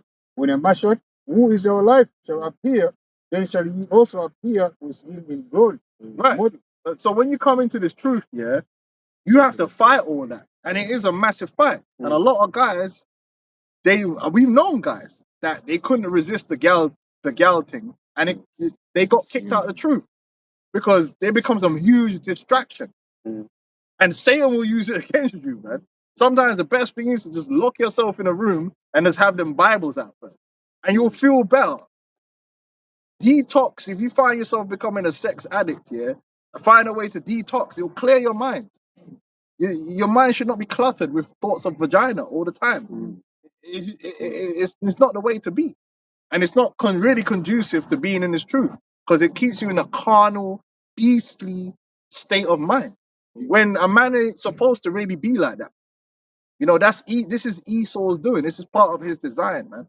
It's like, I remember you were saying, I think, last 2 camps, the testosterone is supposed to help you focus. Yeah. Lock Yeah. in. Bro, testosterone is the reason you can flip and get a ball and just practice your passing by hitting against a wall Yeah. for 2 hours. Thousands times. Like, Bro, man used to be that. Well, man used to be Part of that. it. Yeah, Bro, man's there for hours, bro. Yeah, that's that young testosterone. Reaction. Do. Go on. Now, if you Instagram now, you can't do that for 2 hours. Man, like loud up, like, oh yeah, the things, fam. And then now you find that most boys, their main thing they're actually doing is trying to get girls.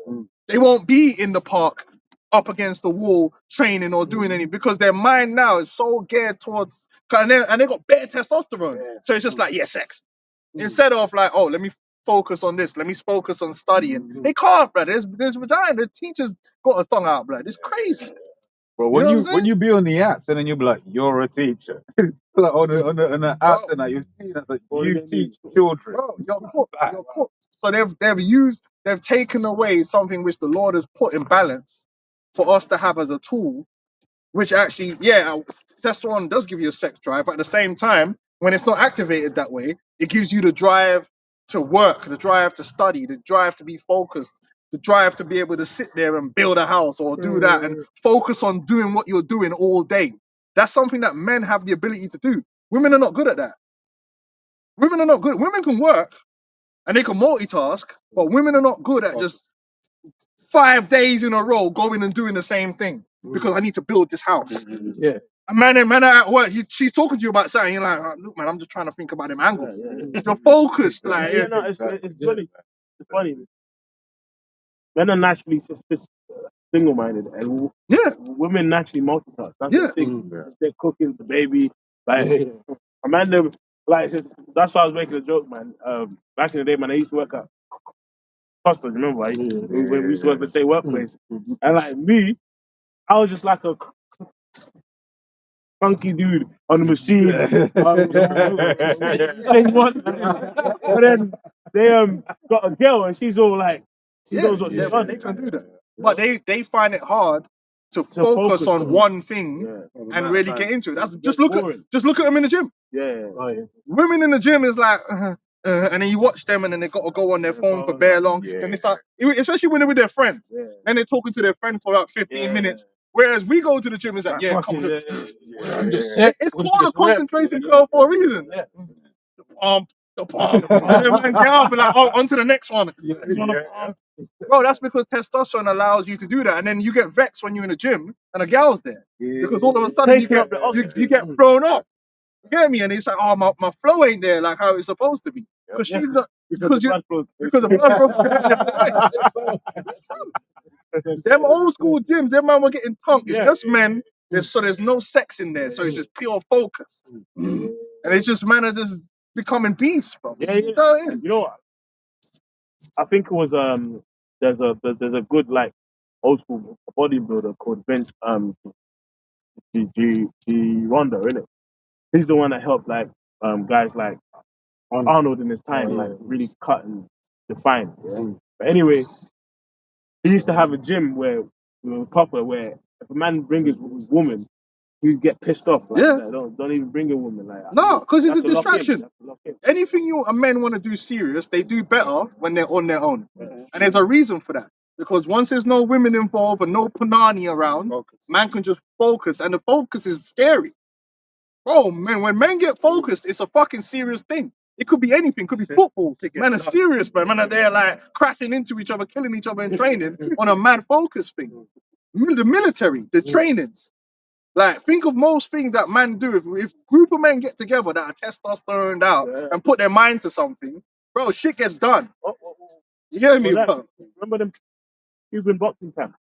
Yeah. They'll take the young boys, and they just take them to the camps and just focus on boxing. Yeah. Boxing. And by the time... And how hard is that to do?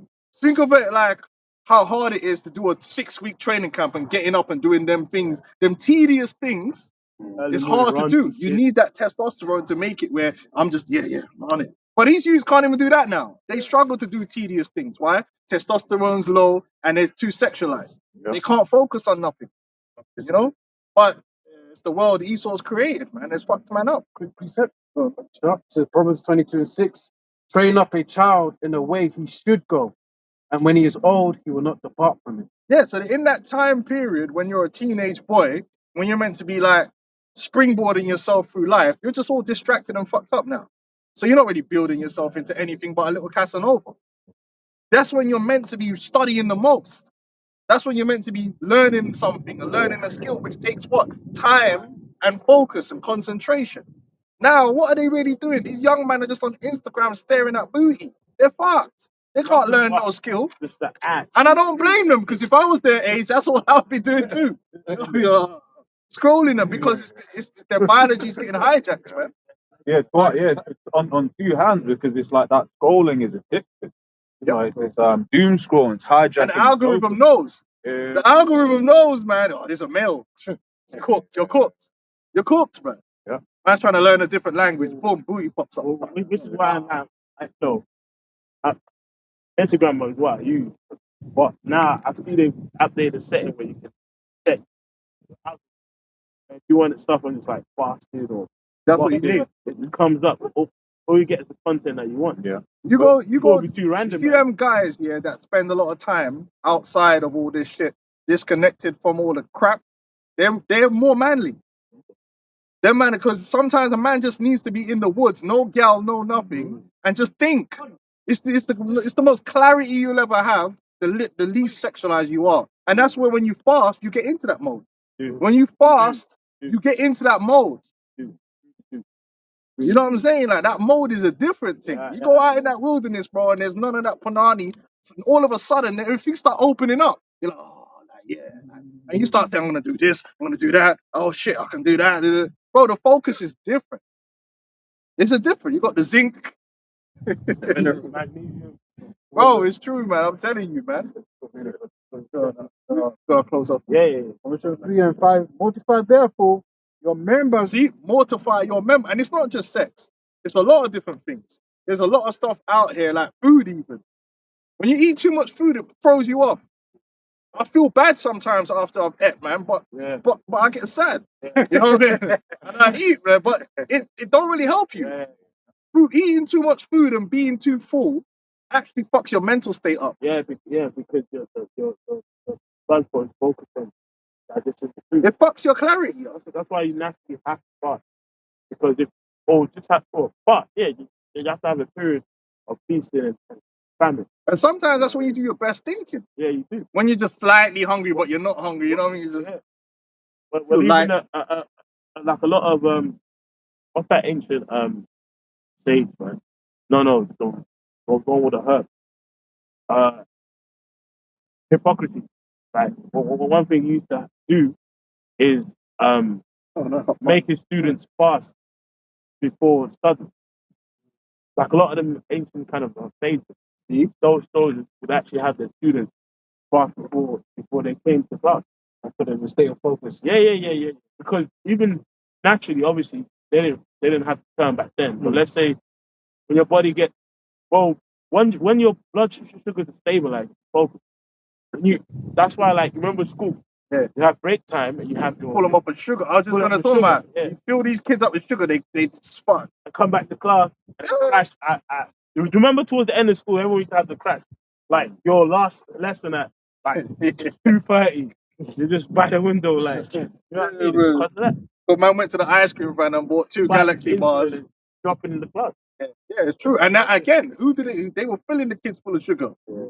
So it's just, man. That's what I'm saying. Mortify your members. It's all about learning that these things that we can enjoy in life, it's natural to enjoy them.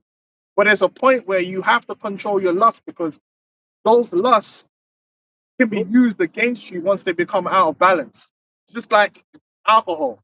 Alcohol can, it's good to drink some wine, you know, but bro, you can abuse it, man, and then you feel bad. Fuck it, man. Yeah. Clarity is not give right you information. You know, it's your body's. But when you have alcohol, your body excretes the B vitamins. Because that's linked to a lot of mental health and your nervous system. So you're fucking up your nervous system. Constant drinking, if you don't have it in order, in a temporal manner. And worse than that is a lot of people. So I remember watching one guy, and he was basically going into the calories of a night out. And it's like the worst thing is, after you drink, most people eat. The things what they eat ain't good. So it's like one night out might cost you 8,000 calories. And as well, you feel shitty the next day. And naturally, because your body alcohol is treated as in your body as a poison.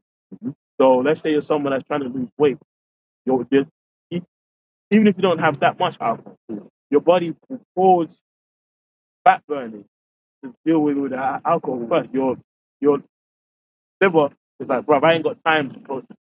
Let me process the mandarin like this emergency in my body with the alcohol and get it out, and then it will go back into the fat burning.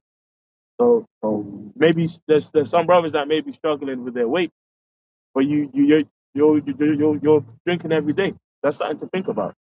I've been guilty of that. Me, I've done that before. So That's I mean, why this is all part of it. Becoming higher spiritual beings, meaning having more power over your lusts, man, and the things you desire. And this society is all about feeding it, feeding the monster, bro. One last point. That's a good point. When you think about anything in life that comes with an element of progress, you need focus and discipline. Whether it's a farming, whether it's your diet, whether it's you want to read books, you want to study, bro, you need discipline and focus to do anything, and you have to be restricted. You can't talk about I want to cut down, but then it's like you're smacking bare donuts every 9 minutes. You know what I mean? Sugar. Yeah, that's it. I've got one scripture before we close up, right? It's from Proverbs 25, verse 28.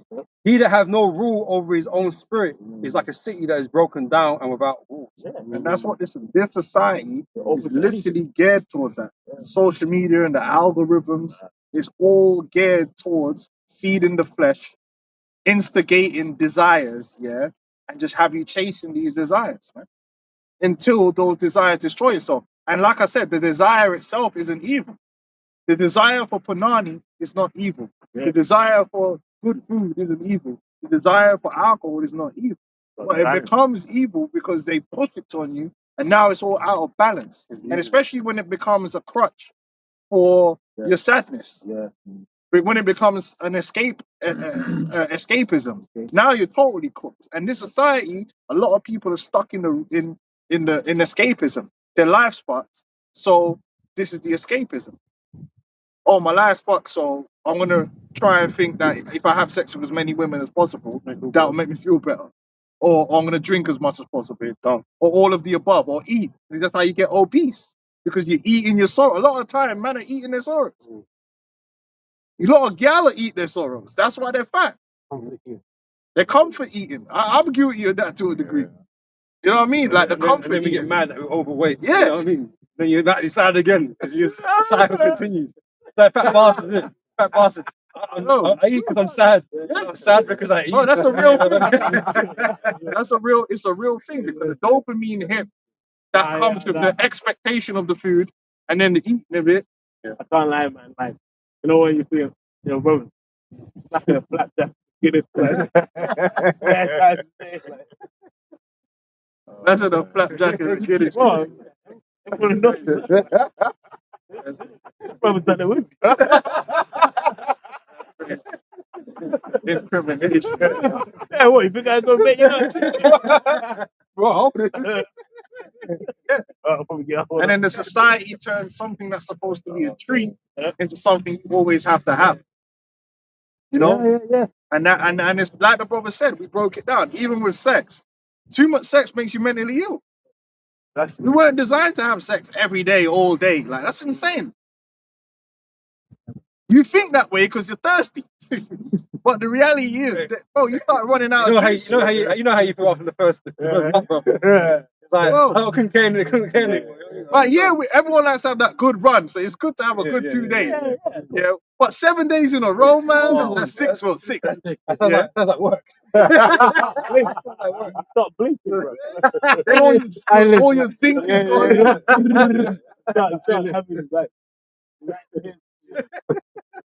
It don't hit the same. Start getting numb. You know what I mean? That's because like anything, if you overdo it, you're gonna get diminishing returns, and it's not the way it's meant to go. You know what I'm saying? So everything in its balance. in this balance, man, and having discipline is the way to go. And that's how it's going to be in the kingdom of heaven, man. Life is going to go back to being balanced, man, rather than everything just overdone. BBL. Everything's BBL. Everyone likes a nice booty, but why is it got to be a BBL? BBL'd off like. That has to get freaked off. Because the King's Freak Kardashian. ass. Yeah? Bitch got a booty the size of a hippopotamus. Like, why? That's what was good when that bitch got over. No, bro. Yeah, like, It was so looks dope. funny seeing a corpse just an ass. Funny. I made me laugh. The customers just You know? bounced off. The customer stopped there. The customer just had a. Airbags and things. But that's that ancient world thing, man. That is all it is. But they don't even talk about that no more. Yeah. Like, body was so cramped, but the beat was still intact. Might have been one of them salary sacrifices. Yeah, let's wrap up. Metal Man. BBL. You got anything else? We wrap up, man. We go from the top. Got anything? I was able to finish. Okay, you finished. No, Okay, go. Yeah. Mortify therefore your members which are upon the earth, fornication and greenness, inordinate affection, evil concupiscence, and the covetousness which is adultery. Come on, this society designed to make you covetous. Social media is designed to make you look and see and want, desire, man. So you gotta control all that. Sometimes you gotta detox, bro. Detox of the and go on a walk, man. Go to the park. You see the elders going for a hike, bro. You don't know how beneficial that is to just be away from all Esau's. Because when you go in the woods, there ain't no demons there. When you go in the woods, it's just nature, bro, and it actually help to cleanse your mind, bro. Yeah. And sometimes doing so without any devices. Yeah. Because I always remember hearing one woman, she was like, yo, I forgot my headphones before a 2-hour walk. And then like I got scared. I was like, right, you couldn't be in your own thoughts for 2 hours. That's not right. You should you should be able to, just like actually just be out there, hear the birds tweet, Take life at the right speed. Yeah. That's listening to rants and that. Alright, so with that, this is Carl Halal. Honestly, apostles and elders, great millstones. On the highways.